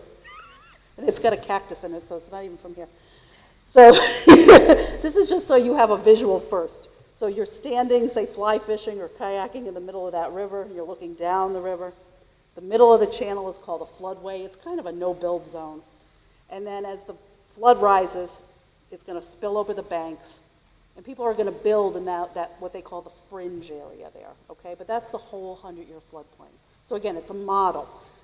How deep that channel is, how the elevation, how much water is going to go into it. So I want you to do a comparison in your head. Think of the Connecticut River or the Housatonic, and then some little brook running in your backyard, and the difference of how those look, and how much water can be dumped into one and not into another, okay? Does that make sense? And riverine areas, they have something called AE zones. Those are the flood zones, AE, or you can see an A or an AE. So that's in a riverine area, you always see it as an A, and you're going to see it in a second. Here's a real flood map. Now you're looking down like a bird. All right, before you were looking this way, you were standing. Now you're the bird looking down. So that middle area with the red is the floodway. That's like a no-build area. And then the blue, see where it says AE at the top? Maybe you can see it, maybe you can't. The blue area is a 100-year floodplain. The brown, tanny is a 500-year floodplain, so it's even more flooding, less likely to flood. It'd be a bigger event. The little squiggly lines are what you call the base flood elevations. So I see a 50, I see a 49. That's how high the water, Meg said it. You have to take your land elevation, so it's not going to be 50 feet of water. So if you, see your face. So if your land elevation is 45, then you're going to get 5 feet of water. Does that make sense? Okay? I know. This is an inland location, okay? This map, by looking at it, also tells me that the bottom of the screen is higher than the top because you've got this area where you don't see anything, you just see an aerial. That's like least likely flooding. So the bottom is like a higher elevation. It's going to go in like this. Does that make sense? All right, now we get to coastal. So coastal, again, left to right. Left, you're starting in the ocean. So think of going in the ocean and you're walking up the beach. Pick your beach, pick wherever you like. And you're heading up the beach, left to right, okay? So the left is Long Island Sound or the ocean. The first zone you're going to hit, which is different, you're not going to see this in an inland location, something called a V zone or a VE zone. V stands for velocity, means waves. Again, Nelson talked about that. Fetch, the distance of wind over water and pushing and making waves. That's what that is. So when a 3-foot wave can't be sustained anymore, then that V zone becomes a coastal A zone. That middle area there, it still has wave action, just less. Then there's a little thing at the top, it says LIMWA. I don't know if you could see it, and it breaks the two zones apart, the two A zones. That stands for limit of moderate wave action. So then, again, it's hitting a lot of things in there. Land is going up, it's hitting seawalls, it's hitting houses, it's hitting rocks, it's hitting all that. So the wave keeps breaking as it's moving in, right? Eventually it's going to stop because the land gets too high or something gets in its way. Okay? So then that coastal A becomes a normal A, and that's similar to the riverine one. And then you keep going back, and you hit something called an X. Again, not that it can't flood, but it's less likely that it's going to flood. So here's just a picture of a flood map, okay? Again, you're a bird looking down, all right? The other one, you were looking this way. This is a real flood map, I think from Georgia or someplace, Florida, whoever. Again, you're coming from the bottom up, you see the V zones, then you see that Limwa line, that little black line with the little flags. You keep going back and it becomes different A zones. And then in the back there, you get that 500-year brown zone. And then you see it just barely at the top there, you see like a little nothing, little nubby zone. If you went further back, you might see, you know, just normal X zone where there is no flooding, okay? So where can you get flood maps? And again, they talked about evacuation maps. Those are for evacuation purposes, and they're very conservative to get people to get out of a certain area. Flood maps are regulatory in the sense of construction, okay? So that's how they're different. Not that you can't use them for evacuation, because you definitely can. And look at the floodplain around you and streets that get cut off. But they are kind of used for different purposes. But anyway, you can get them online. If you Google FEMA flood map, map service center, whatever, you will find this. There's a little box you can plug in where it says number 1 there. You can plug in your address. The map will come up. A little digital map will come up with a pin. I would say make sure you look at where the pin really is, because sometimes if you have a weird address, it might not place it right. If you see blue, that means you're in the 100-year floodplain. Any of that blue color up there, that's it, okay? You can also get them at town halls. If you want hard copies, usually your planning office, town engineer, they have them, okay? And I'm sure they'd be happy to print them for you. And they look just like that. It's a booklet and a little Z-fold map, you know, the little AAA old-fashioned maps. They actually do look like that. All right, now I do regulations, quick. Again, like I said, every town participates. I'm sure many of you have had to maybe go to town hall and get a permit and you're in the floodplain and they put you through a meat grinder of regulatory things that you have to do. Like I said, all towns participate in this program, and the reason is twofold actually that most towns want to participate. One is for insurance and mortgages. Because a mortgage, to sell a house, you know, most of the time you're getting a mortgage. If you didn't have flood insurance, the option to buy it, it would stop that real estate transaction, especially in a coastal town where you have a lot of turnover. In an inland town where maybe there wasn't a lot going on, it would take a while, but I'll tell you, in a town like Darien, it would be not even 10 minutes before you'd get a call to your selectman saying, what the heck are you doing? Why aren't you participating in this program? Because you can't sell anything. The other one is disaster assistance. You have to participate in this program a community does to get federal disaster assistance, what they call public assistance or PA money. That's money a town gets to put back together like your bridges and stuff like that, okay? So if they didn't do it, they'd make them do it and then give them the money, and that's FEMA.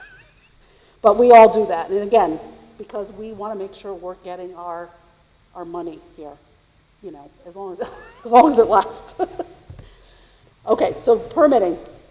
Normal permitting, you don't come to me, you don't come to the state unless there was a state money involved, and we're not going to go into that tonight. You go to your normal zoning officer, the building permit. The state building code also has these standards, so you're not going to get away from it, okay? Again, a couple pictures. This was either Irene or Sandy in East Haven. Not sure which one, can't remember. And then this is Old Saybrook. Again, just to set the scene of what floods can do. I know you know, you've seen some great pictures tonight. So now, when we talk about the regs, why are the regs in place? So there's different flood forces in play, and the regs are trying to counterbalance that. So first one is hydrostatic. Static means standing water. So think of standing water. Sometimes you're like in a swimming pool, you feel the weight of water on you, or something where you've been somewhere where you feel water, like in the ocean. Water is heavy. So this will like push the foundation in. Here's a little graphic. I always give Doug credit. Doug made these like 20 years ago or whatever. I still use them, Doug. They're good enough. Good enough for government work, as they say. All right, so it'll collapse the foundation. Next one is hydrodynamic. Dynamic means motion, right? Movement of water. So this is like water either pushing it off the foundation or pushing the foundation out from under the house, either one. Again, Doug's little pictures here. And then buoyancy. We all know this one. It's buoyancy is pushing up thrust. Another one, debris impact. You'd be surprised what is in floodwater. I think it was Irene, we had propane tanks float down from Vermont that had to be collected because they will crash into your house and explode. But anything can be debris and it can cause damage to your house if it's too low. All right, so in a coastal zone, you probably have seen this in Darien, or anywhere, Fairfield, you go to the coast. It's a house on stilts, all right, or a business on stilts. So in a V zone or that coastal A zone, this is the kind of thing you're going to see. The underneath is open or it has breakaway walls. It doesn't have utilities. You can't live down there. It's something that's on stilts, and the flood is going to go underneath that house and hopefully go out the other side with very few obstructions, okay? So it causes less damage. So for an inland location, you don't have to do the house on stilts, but you're going to do something called flood vents. So you're going to live in that red part on the top. It's elevated. The bottom is basically a unfinished garage, let's say, and it's got vents in the foundation. The vents are going to let that water in and out. So it's a floodable space. You can't have any living space down there, but you could park, you can put your stuff. But that's what you would do in a riverine or that coastal area way in the back, okay? Remember that one, not in the one in the front. Another picture of that. So say you didn't want a garage underneath, you wanted it to the side, and you just wanted a crawl space, you could do it that way too, okay? Options. Commercial, now this is just for inland riverine locations. For a non-residential building, they will also let you what they call dry flood. The last one was called wet floodproof because water's allowed in.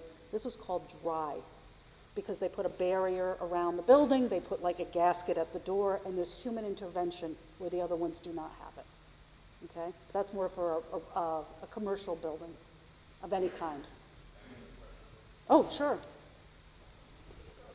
Sure. Hopefully I do. Oh, hold on here. Oh, okay, all All right, Doug, which way do I go back? right. Easy peasy. I'll show you how to right clicker. I know. I think I went too far. Go back. This one? This one here. One more? One more. Okay. Oh, well, you have to actually do that. Yeah, you have to actually do that. That one? Remember, he's going to send you these tonight, too. Yeah. But you can, that's fine. This is actually in FEMA Technical Bulletin 11, so if you Googled it, you could find this at home if you wanted to, okay? All right, we're done with that one. All right, now we're doing flood insurance, quick. The lady here asked about private policies. We'll get to that in a second. So, again, thinking back last August, a lot of people didn't have insurance in Monroe and Oxford because they thought their homeowner's policy covered everything. So a homeowner's policy is a fire and a wind policy, basically. That's what it covers, normally. And it does not have any flood coverage. Okay, so here's how you kind of discern that in your head. If water falls from the sky, so say a wind event rips your roof off or part of your roof off, and water comes in from the sky, that would fall under your homeowner's policy. They don't call that a flood. That's wind damage, all right? And then the water is like ancillary to that. A broken pipe, sewer, usually your homeowner's policy has a rider or extra coverage for that if you purchase it, not always.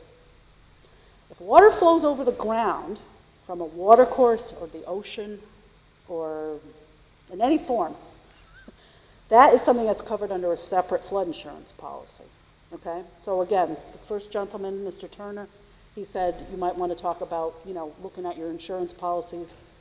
That's why you want to know if you have that or not. Okay, so FEMA will sell you, we're going to get there in a second. We're going to do it now. Here's your private policy, okay? So the National Flood Insurance Program, you could buy insurance inside the floodplain, outside the map floodplain in Connecticut. You could purchase it. You don't have to go to FEMA and get it. A lot of people are afraid of that. I don't know. You can do it, but you don't have to. There's something called Write Your Own or WYO carriers. There are normal insurance companies, State Farm, Allstate. Again, you can Google that. And they are basically a middleman for the government. You're buying a federal policy, but they kind of service the policy. They will send their adjuster and all that kind of stuff. It covers building and contents. There are two types of coverage. Building is the foundation, utilities and stuff like that, structural things. And that's what a bank would want if you have a mortgage, all right? That's the only thing you need to buy. Then there's contents. That's your stuff, all right, your furniture and that kind of stuff. Their residential policy has a $250,000 limit for a building, $100 for contents. Non-residential, $500 and $500, you can read it there. And then condos are 100 times for contents and then 250 times the number of units. So that would be bought by like the association, you know. Renters can also buy it for content. So private, I don't go crazy in private. There has been lately a growing market of companies that sell private flood insurance. It is not backed by the federal government, it is not regulated, but what they do is try to mirror the policy of the federal government so the bank will accept it. Okay, so you'll see these kind of limits and coverage because most of people are buying it for a mortgage and they want to make sure the bank will accept it.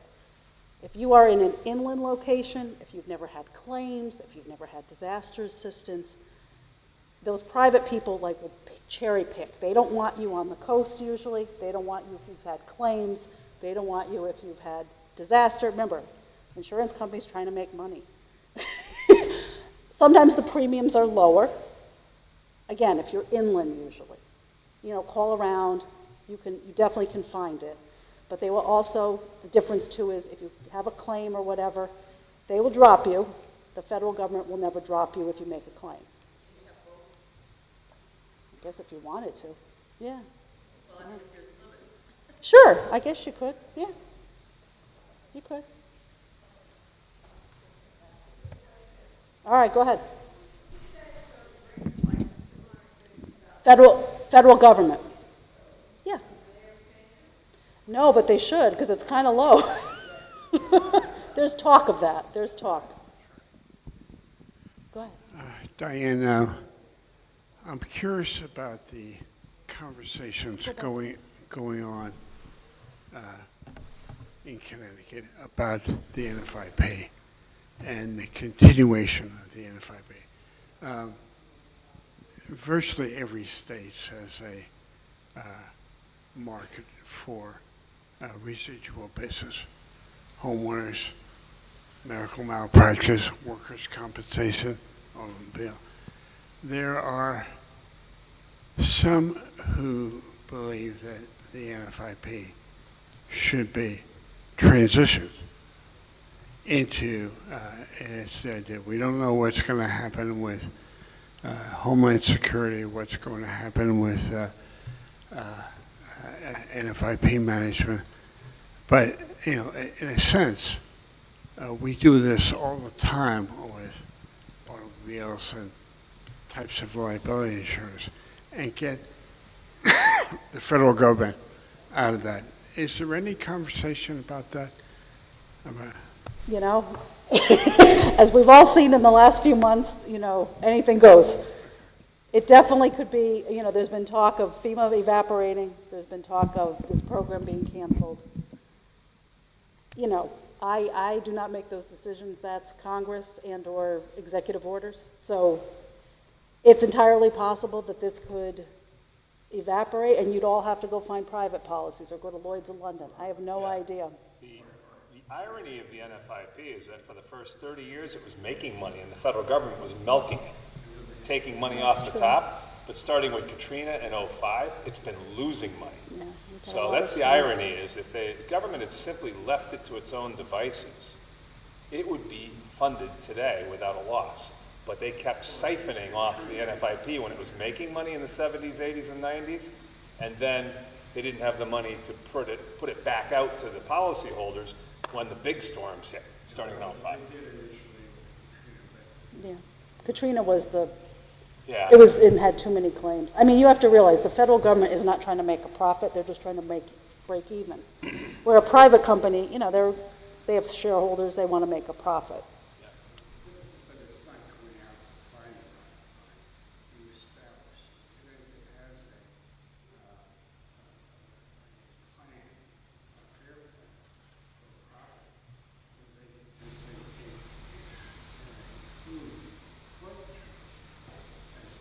They may have to. Yeah, but the rates would be much higher. NFIP insurance is subsidized by the government, so if you buy it from a private insurer, you're going to pay more.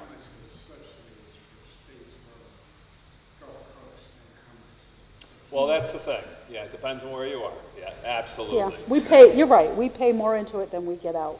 You're correct. Yep. Than like, we're not Louisiana or Texas or Florida. Yep, You're correct. that is true. Yep. Yeah, it's true. All right, keep going here. Again, a couple things, again, you wanted to know what normal homeowners can do, couple things. You'd be surprised, cleaning out drains and gutters, repitching, regrading your water away from your house. It's the simple things.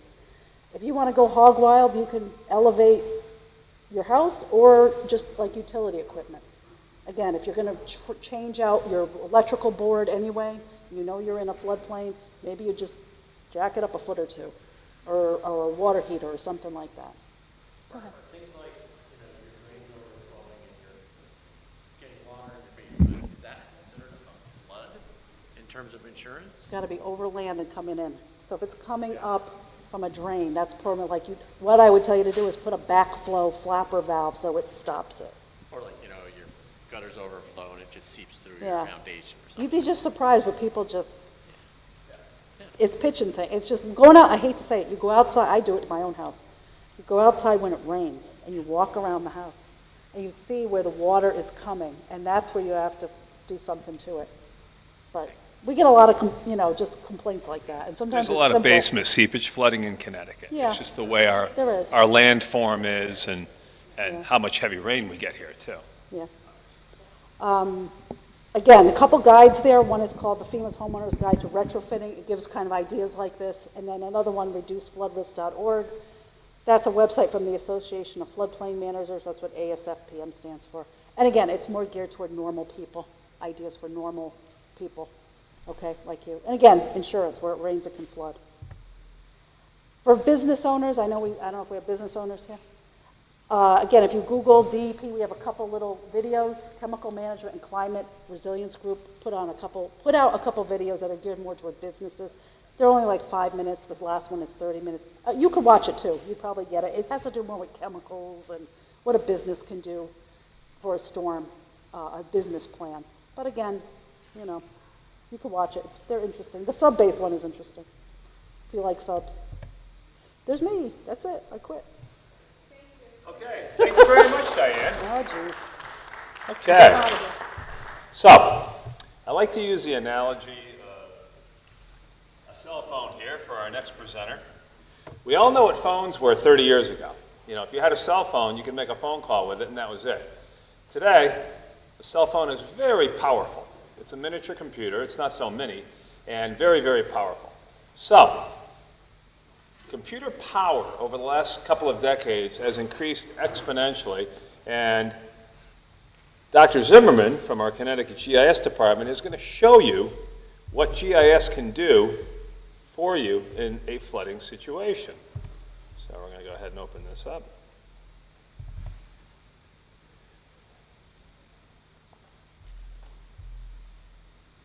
Okay. Wrong presentation. What's that? That's not the right presentation. Oh, I'm sorry. That's Jim O'Donnell. That's UConn. Let me grab the other one here. Here it is, right there.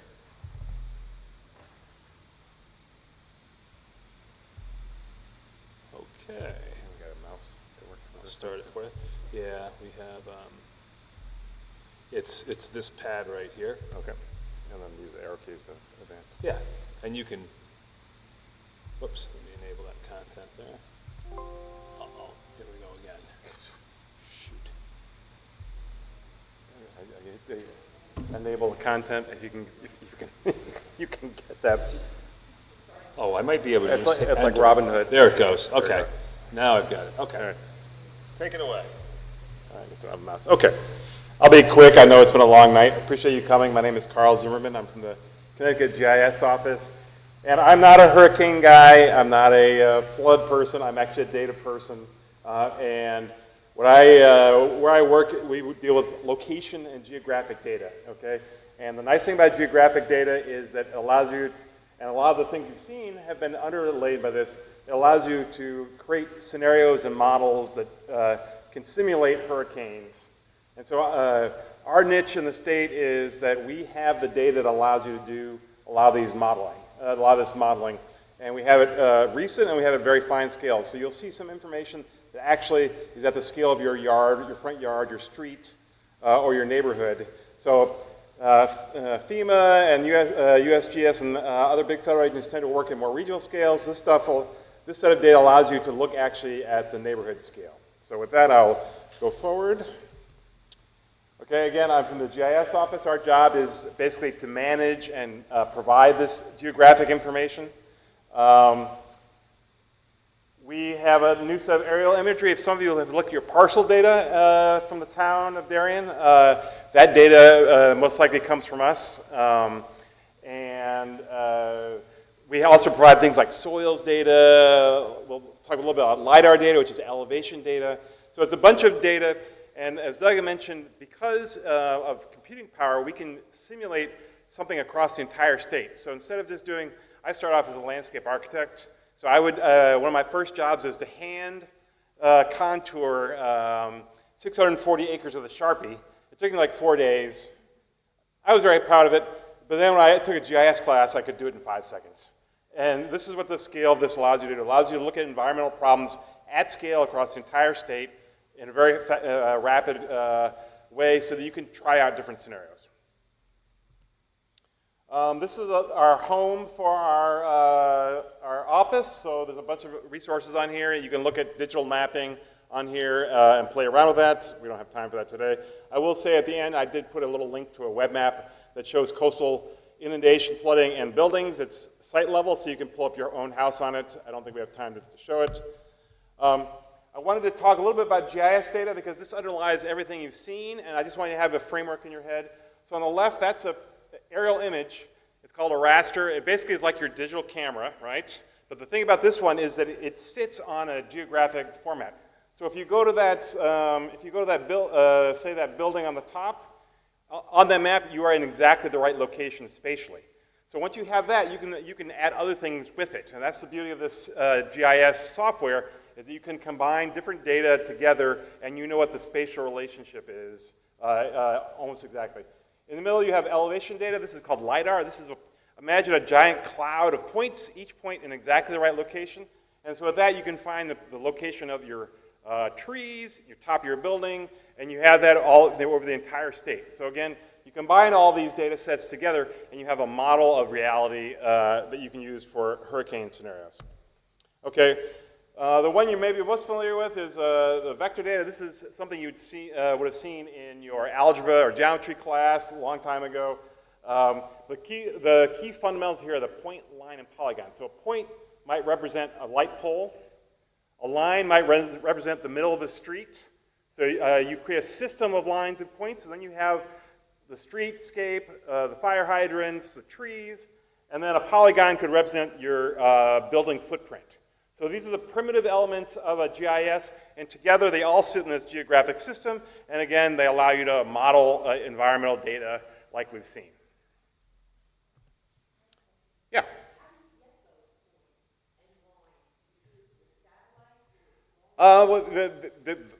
Yes, but in this case, typically what you have is a plane you fly over, and one flew over in 2023, and they shoot a little laser down. It basically bounces off the ground and goes back to a sensor in the plane, and they know exactly how long that takes. And it turns out that gives you an accuracy to about 1/10 of a foot. So there's like if you look at our data set, there's like 1 trillion points across every foot across the entire state, and those are accurate to 1/10 of a foot. So in this problem, you can see on the left here, see those contours? That's like an engineering-looking drawing. Those are actually from the LIDAR points. So you can tell on a parking lot now which way the water is flowing with this data set. So it used to be that you didn't have this accuracy. Now you have local site-level accuracy of the water. So on the left, you see how that V shape is? The water is running right down the middle of that V shape, right to left. So we have that for the entire state now. So no longer think about data in terms of your site, but think about the whole state this way. All right? And on the right, this is an elevation model. I think Diane mentioned this. But basically, at each and every point across the state, we know within 1/10 of a foot what that elevation is. So you can combine these things together and then make a viable model for a hurricane inundation. Again, just real quick, the nice thing about this GIS approach is that you can represent reality, and it's all layered together in a geographic framework. So you know relationships between things spatially, and the scale goes up and down. Because it's digital, you can say, oh, I've got you can start counting things like I've got 1,000 cars in this parking lot, I've got 10,000 cars in the city, I've got 100,000 cars across the state, and you can use the same data set to do it in different ways. And we can use that for buildings and hurricanes too. You've seen this already, but we're going to combine the elevation data set I showed you and the polygon representing buildings together. So this is two little worst case scenarios, and don't really get, unlike our first speaker, I'm not really here to quibble over whether it's 9.6 feet or 10 feet or 3 feet. The idea here is we're looking at a scenario here. It's a planning scenario. Just like, and as an emergency management professional, I think about where should I put my resources? This is a way of doing that. So we'll look at this area in the middle of the state, right between basically where you all are and Brantford. 180,000 buildings in that area. Let's first look at this area. This is Brantford. I really love this location. So on the left, everything in yellow is the 10-foot surge, and the kind of red, pale red is 15-foot surge. You notice most of it's 10 feet or less. But this is in an estuary area. Look how far inland that 10-foot level goes, okay? And again, we're using exact data. So people kind of think about a hurricane as a coastal phenomenon, and it's true that's where a lot of the damage is, but it doesn't mean it can't run very far inland all the way 95. And also, and I've seen this in Darien as well, if you look on the right here, you see the buildings on those little black dots. Most of this area is built above the 10-foot storm surge, which means people are doing their job, but there are specific locations, like the one in the circle there, where you have homes that are substantially below that. Those are where you have much higher risk. And if you're an emergency management professional, you want to look at this and identify those areas so that when you have a big storm coming, you know this is a place to prioritize resources, potentially. This is probably one of my favorite slides here. This is Korsky Field. I believe we saw a picture of this before. This is near Stratford, just down the road from us here. So the yellow line is, again, the 10-foot, and the red line is the 15-foot inundation. And you can see the red line goes all the way past 95. But in general, the actual elevation is all roughly like 8 or 10 feet. So probably it doesn't get inundated very often. But what I wanted to show you is in that black square, and this is where having this site level information, like specific locations of elevation across the entire state helps you.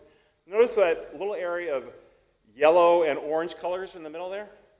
Those are at 2 and 4 feet, not 8 and 10 feet. So even though the overall this area is very flat and probably mostly above, most of the storms that occur, there are actually smaller spots in this site that are at much higher risk for flooding in smaller storms. And so again, this is where this local information, this local elevation gives you more knowledge about how to plan for a storm. This is an example in West Haven. I nearly bought a house right here, so I'm very familiar with it. One of the things I like about this is that, where Morris Park is, they were very smart in West Haven. They didn't build anything. And so in general, even though a bigger storm would run inland, there's not that many buildings that are actually below the 10-foot. But again, if you look on the left here, you'll see there are little areas where you have these oranges and yellows that are much lower, and again, these would be at higher risk in smaller storms. Okay, this next two slides are probably, I think, the most important ones I'll present. So this is Silver Sands area, and this is a back bay. There's a little estuary. You see that kind of arcing line behind the buildings here? That's the little back bay. You have a lot of houses that are built right on the water. I'm sure it's spectacular, but it's also feels risky, doesn't it? Let's look at the right here. Okay.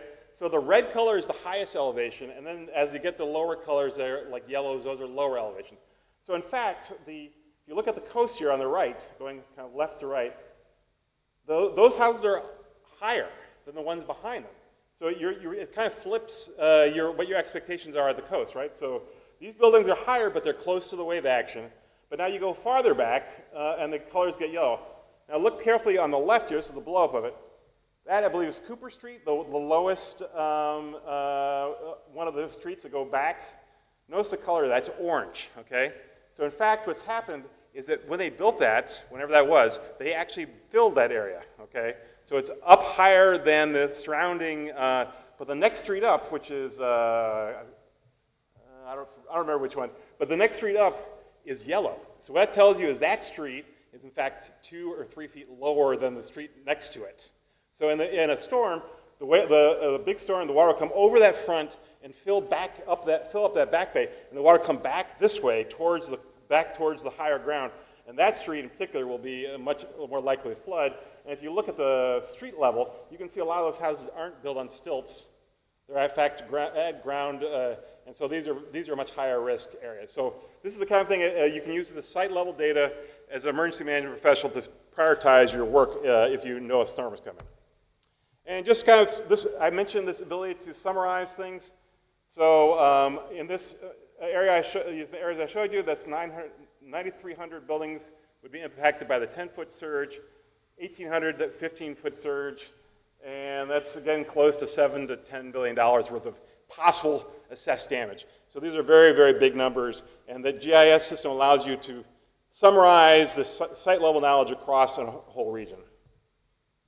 And Diane showed you this, the FEMA flood zone, so I won't belabor that point, but just remember the AE is slightly less common than the VE. I'll just quickly show you a couple summaries. So across the entire state, you have these AE zones. Because we know exactly where all the buildings are, there are 34,000 buildings within that AE zone. That's a large number to keep track of.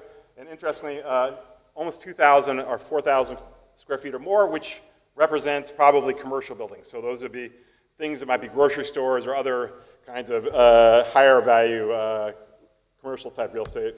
And then the VE, where the highest wave impacts are and the most frequent occurrences, there's still almost 5,000 in Connecticut that are within that VE zone. So these are all, anytime there's a big storm, these places have to pay attention. And finally, I just want to leave you with this. This is the FEMA flood map, and generally they get the topography right, but if you look at the next slide, you see all those white squiggly lines, those are contours, and notice the contour lines don't match the FEMA flood zones very well. They generally have it right, but not exactly, and so what I want you to think of always is that what Diane had said, around your house, take a look at where the drains are, the ditches are, the culverts are, that you have microtopography. I think our next speaker will talk about this. Microtopography is what really impacts each and every house. So generally, the bigger zones tell you a lot of information, but always be aware of what's happening on your own property. Thanks. Thank you, Dr. Zimmerman. So that was a packed presentation. Thank you. So we have our final presentation for the night is going to be from the University of Connecticut. See if I can minimize this. And maximize the University of Connecticut. So Mark DeVoe is going to be talking about sea level rise, climate change, and how it might affect flooding in the future. So take it away. Go ahead and share your screen. All righty. Good evening, everyone. Can you hear me, Douglas? Yes, we can hear you just fine, Mark. Okay, great. Hi, everyone. Nice to be here. Thank you for the invitation. My name is Mark DeVoe. I'm a research associate at UConn's CIRCA Applied Research Group, and I'm presenting this evening on behalf of my director, Jim O'Donnell, who some of you may have seen speak before, and our colleague, the Executive Director of Research, Dr. Yaprak Onat. So it's nice for me to be here. I'm normally on the back end of this. I'm a modeler, so I work with numerical models, developing the kinds of information products that you've seen, thus far in the evening so far. So it's nice for me to speak to communities where the rubber hits the road and try and explain a little bit about what we do in the background. So this evening's presentation I see on the agenda was shared as the impact of climate change on coastal flooding. Okay, it seems like I'm not able to advance the slide here. Let me just. Oh, wait, there we go. There you go. Apologies. Let me just reshare this.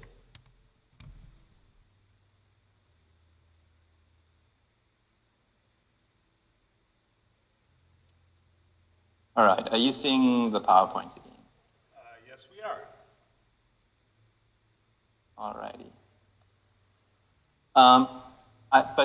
So although the title kind of talks generally about climate change, I did want to just make a note that tonight will be mostly about sea level rise and the specific climate change impact of sea level rise on coastal flooding, because of course hurricanes are closely connected to coastal flooding. But if you are interested in the more general impact of climate change, including those from precipitation and temperature, CIRCA is also working on 2 documents which we hope to release later this year.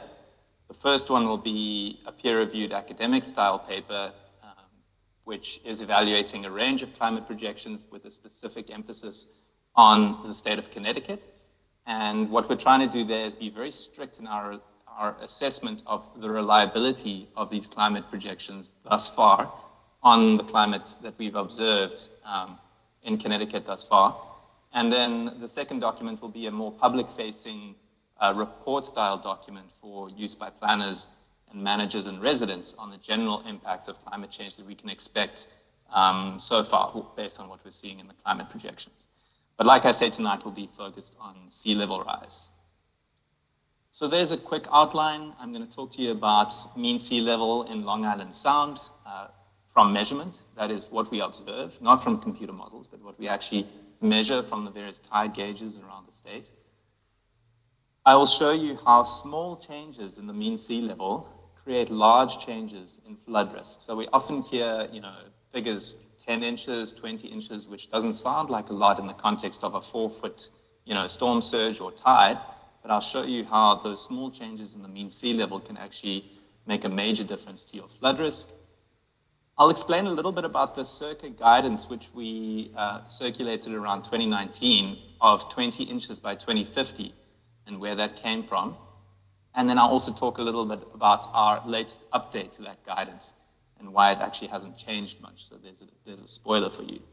And then I'll end off just by looking at 2 quick examples of the sort of very local, we call it hyperlocal flood risk modeling that we're doing at CIRCA, and how the risk is changing due to sea level rise. So this is kind of a point of departure. Flood hazard planning requires the accurate estimation of the total water level. The total water level, the total water elevation along your shoreline is what is going to cause flooding or not. And total water level is the combination of the astronomical tide and the surge. But where those oscillations hang around, where that combination acts from, is of course the mean sea level. So if the mean sea level goes up, then the entire system of tide and storm surge is acting from an elevated baseline, and vice versa. So that's why it's key to estimate total water levels against a background understanding of the mean sea level. So that's why we're so worried about the mean sea level.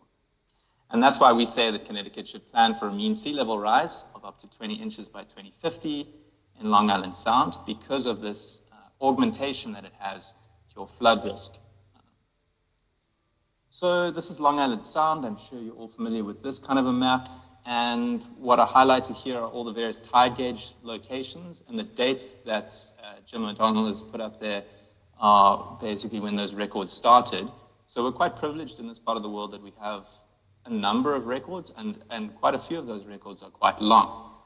And so what that does is it gives us an ability to check whether sea levels are increasing from measurement, but it also gives us the ability to calibrate and measure the reliability of sea level rise projections as they elapse. So this graph shows you the sea level. On the y-axis is the actual sea level, and you've got it on meters on the left-hand side and in feet on the right-hand side of the vertical axis. And on the bottom is a time record starting in the early 1930s, working its way up to pretty much the present time from these various tide gauges. So each line is colored by the tide gauge from which it was taken. And what you can see here is a couple things. Firstly, you've got these wiggles, right? So you can see that the sea level actually has these natural oscillations, periods of 5 to 10, sometimes 15 years, where the sea level is particularly elevated or depressed.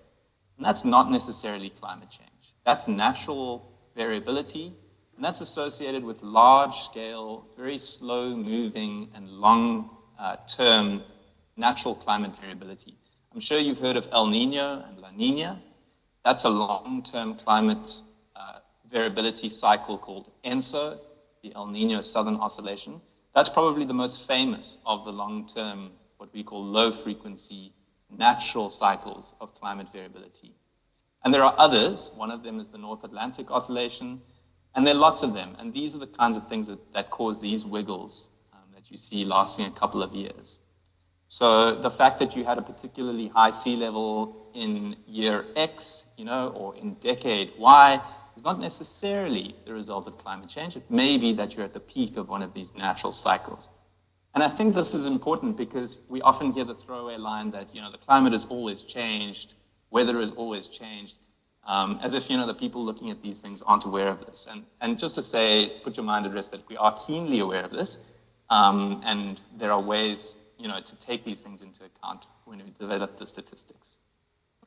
But aside from these natural oscillations, you can see that there's a very clear linear trend as well. And that's the climate change signal. That's how climate change is manifesting in the sea level records not from computer models, but as they've been measured around the Long Island Sound. So you can see that things are clearly changing. Let's talk about storm surge, and I'm privileged here because I'm the last presentation and people have done a very good job of explaining what surge is. But if you look at the graph that's visible there, in the blue is the water elevation that we expect based on the normal astronomical tide, the pull of the moon and the sun on the Earth's waters. The blue curve is what we would expect the water elevation to be. But then, of course, we've got onshore winds, we've got waves that push the water up alongside the coastline, and we've got low atmospheric pressure, and that gives rise to the green curve, which is the sort of excess water level over and above what we would expect from the tide. And the difference between that expected tide and what you actually got because of the weather is what we call the surge. Now, if I add this graph, what we've done here is just graphed the surge, right? So we've taken out the tide, and we've just graphed the surge. And the note that's been made on the right-hand side there says that places that flood now, when the surge is 4 foot, have a 5 out of 80 risk per year. And what does that mean? That means that Professor O'Donnell has counted the number of times that these surges cross that 4 foot line, which is marked with a sort of orangey red color. And there are 5 crossings of that 4 foot line in an 80-year record. That's where he's put that sort of random sounding number, 5 in 80 years. Now, he rendered the same graph, but he added 20 inches of sea level rise to that same surge graph. And suddenly, the number of crossings of that 4 foot threshold increased to 48 in 80 years. So you can see that with a 20-inch, half a meter, not much in the context of the tidal range, with a 20-inch change in the mean sea level, we suddenly have, almost an 8-fold increase in the number of 4 foot storm surge events for this particular place, which is New London.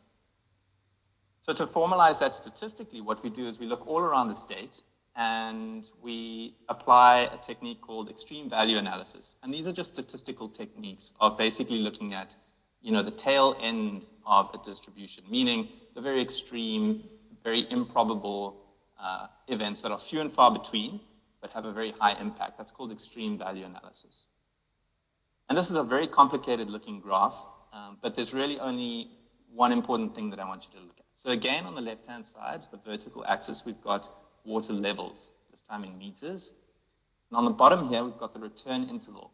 So how often, how many times, how many times would a specific water level roll around? Would it be once every 10 years, once every 100 years, and so on? It's a logarithmic scale, so just so that we can fit many years onto one graph, but 10 to the 1 is 10 years, and 10 to the 2 is 100 years. And the only curve that I want you to pay attention to, because we don't have much time, is this curve. So what you can see here is that at the 10-year return interval. In other words, once every 10 years, we can expect a water level of 1.45 meters, roughly. Right? So multiply that by 3, roughly, to get it in feet. But if we were to increase the sea level by half a meter, or 25 centimeters, that curve raises to there. And if we then look at what the same water level, that same 1.45 water level would be, suddenly the return interval is 2.5 years. And so again, you can see that with a very modest, this time 25 centimeters, so half of 20, that's about 10 inches, you increase the flood risk fourfold with that modest increase in the sea level. Now, you would have heard frequently from anybody talking about climate change that you can expect extreme events to increase in intensity or magnitude and in frequency. And this slide is just trying to elucidate that. So what you're seeing on the left-hand side is just that the flood height associated with a particular event, the same weather event in 2050 will result in a higher water elevation than that same weather event, same wind speeds, same storm surge and so on, would have achieved, let's say, today. But it also increases the frequency. So what used to be a 1 in 10 year occurrence is suddenly now a 1 in every second year occurrence. So that's that increase in magnitude and frequency that you hear everybody speaking about. All right, so moving on to the guidance that CIRCA has been providing over the past couple of years. Again, quite a complicated looking graph, but we'll step through it. And what we said in 2019 was that we should be planning for around 20 inches by 2050. And we said that we'll review this on a decadal period unless there's a sort of step change in the science and we have reason to review it more frequently. And even though we said 20 inches by 2050, we should also make people aware that it could be as much as a meter by 2100. And those are the two horizontal red lines that have been drawn across this graph. So if I get my pointer here,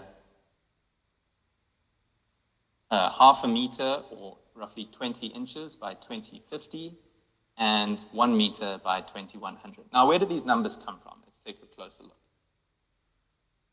What has been plotted on these axes, and again, we've got water level here, or sea level rise rather, on the vertical scale, and we've got the year on the horizontal scale. And what you've got here is 4 different curves. We've got a purple curve here, which is basically the highest sea level rise scenario, which is physically possible, or so we thought during the previous round of climate projections, which were done around 2013, 2014. And that's basically if all the ice in the world were to melt, that's currently locked up on lands, what would that do to sea level rise? So kind of unlikely, but it's represented on the graph just for context. The orange line is what we call the intermediate high scenario. And what that corresponds to is the sort of middle of the road emission scenario. So emissions continue as business as usual. We're still using, internal combustion engines, we're still flying aircraft, we're still shipping across the oceans. And those emissions are creeping up slightly, but not radically, because maybe we make some progress with mitigation strategies and so on. So it's kind of a middle of the road emission scenario, but we also have accelerated ice melt. So you may have heard of the glaciers melting and pouring their water contents into the oceans. That's what we call the intermediate high scenario. The intermediate low scenario is the same emission scenario, so the same thing going on with vehicles and transport and power generation and so on, but we have less ice melt. And there are various researched reasons for why they came up with the numbers. And then the blue is purely based on measurements. So we draw a line through the measurements that we have thus far, and then we extend that same line.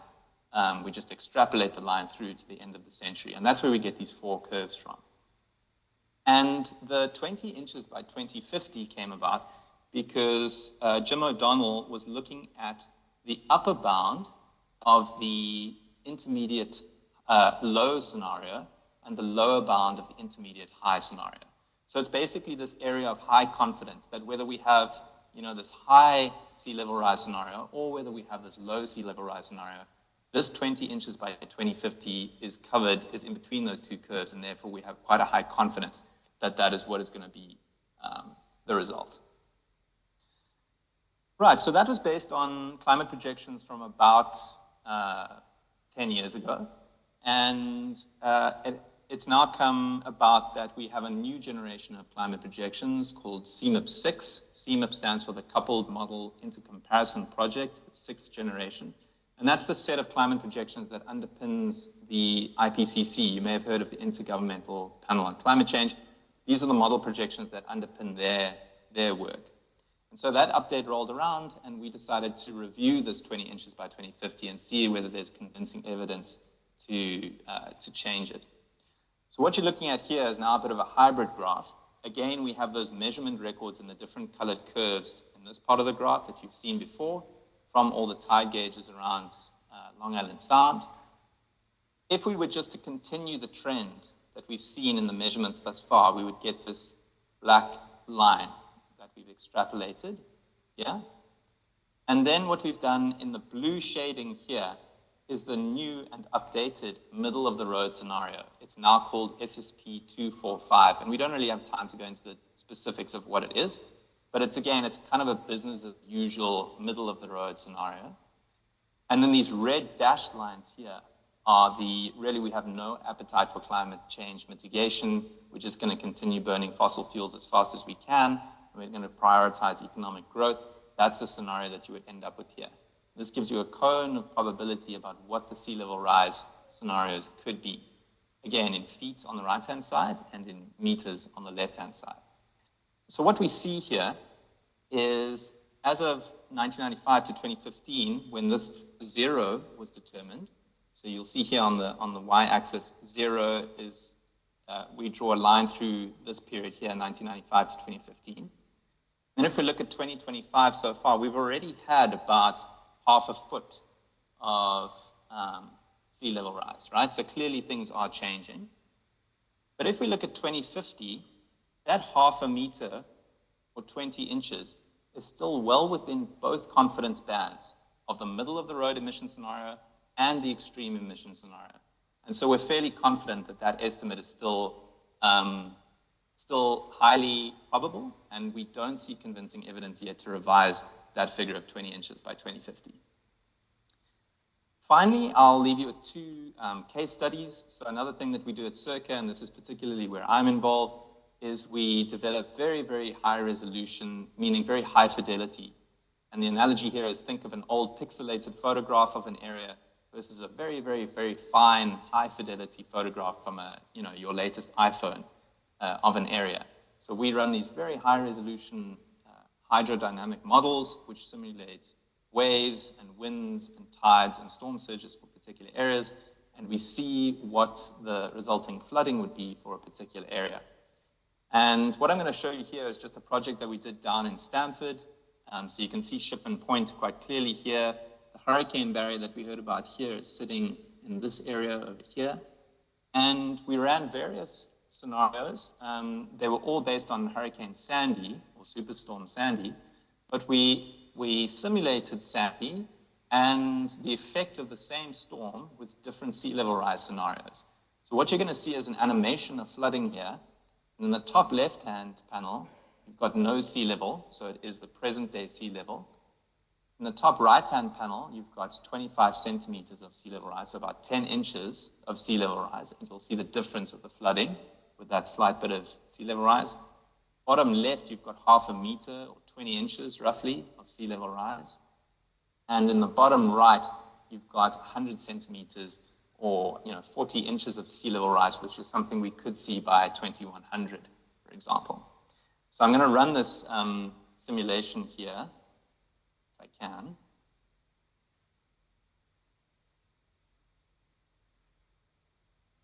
And it's just kind of a nice picture, but it's difficult to watch all four panels at the same time. But as the storm takes hold, you'll see that the higher the mean sea level, you can see marked differences in the level of flooding. The color scale is feet above ground over Stamford. Now, in this particular case, we left the hurricane barrier open, but we did also simulate it with the hurricane barrier closed. This was just to specifically check the impact of sea level rise. So if we look at a static version of what I just showed you, The colors this time represent the flooding that you can expect from a particular storm. So wherever it is blue, that's where you can expect flooding in a 1 in 10 year storm, or a 10% chance per year storm, right?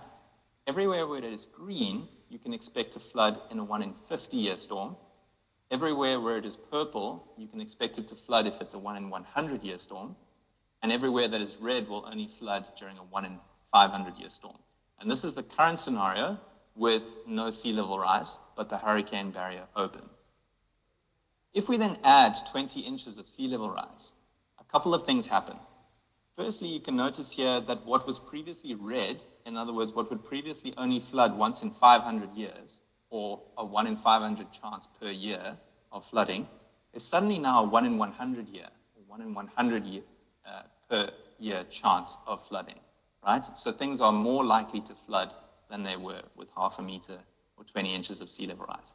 And if we extend that to 1 meter, what you can see is that almost everything is now blue, meaning that areas of the town that previously were likely to only flood once every 500 years are suddenly flooding once every 10 years, or a 50-fold increase in the likelihood of flooding purely because of this moderate increase in the mean sea level. So there I've just highlighted some areas which showed radical differences in the likelihood of flood extent based on sea level rise. Again, I must caveat here that the hurricane barrier is open, but this was just a nice clear example and was part of our scenario planning to see what would happen if the barrier had to be open for some reason. And this was another case that we did down in Mystic, Connecticut. Here the color scale is again flood height above ground in feet. So where you've got the dark blues is more than 5 feet of flooding, and the light sort of grays into white is less than 1 foot of flooding. And we've highlighted various areas of interest and critical infrastructure. And what you can see here is that with a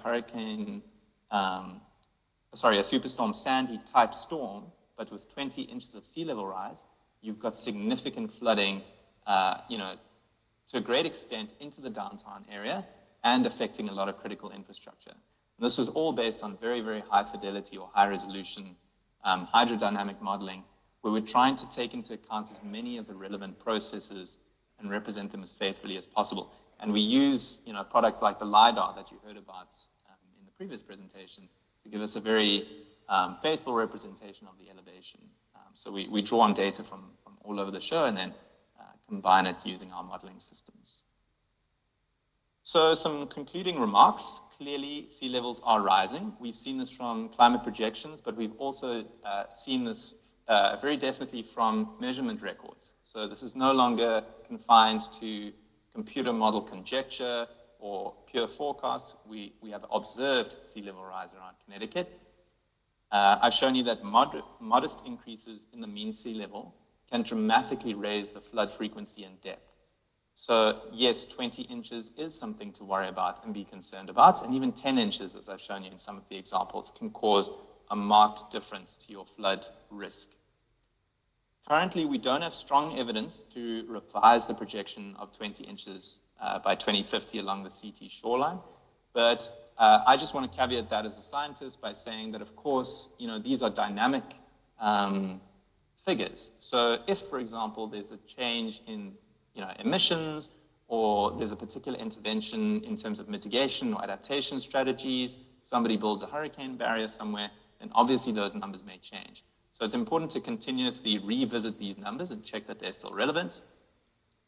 Planning should integrate updated flood modeling with infrastructure investments. And again, we have a general picture of what's going to happen at a sort of regional synoptic level, but it is important to do hyperlocal, very sort of neighborhood scale planning as well. And finally, just our research group exists to provide support and develop hyperlocal simulations, and then suggest adaptation strategies or resilience strategies to assist in this process. So again, thank you very much to our hosts. Thank you for the opportunity, and that's all that I have for now. Okay, thank you very much, Mark. Any questions for Mark DeVoe? Oh yes, we have one over here.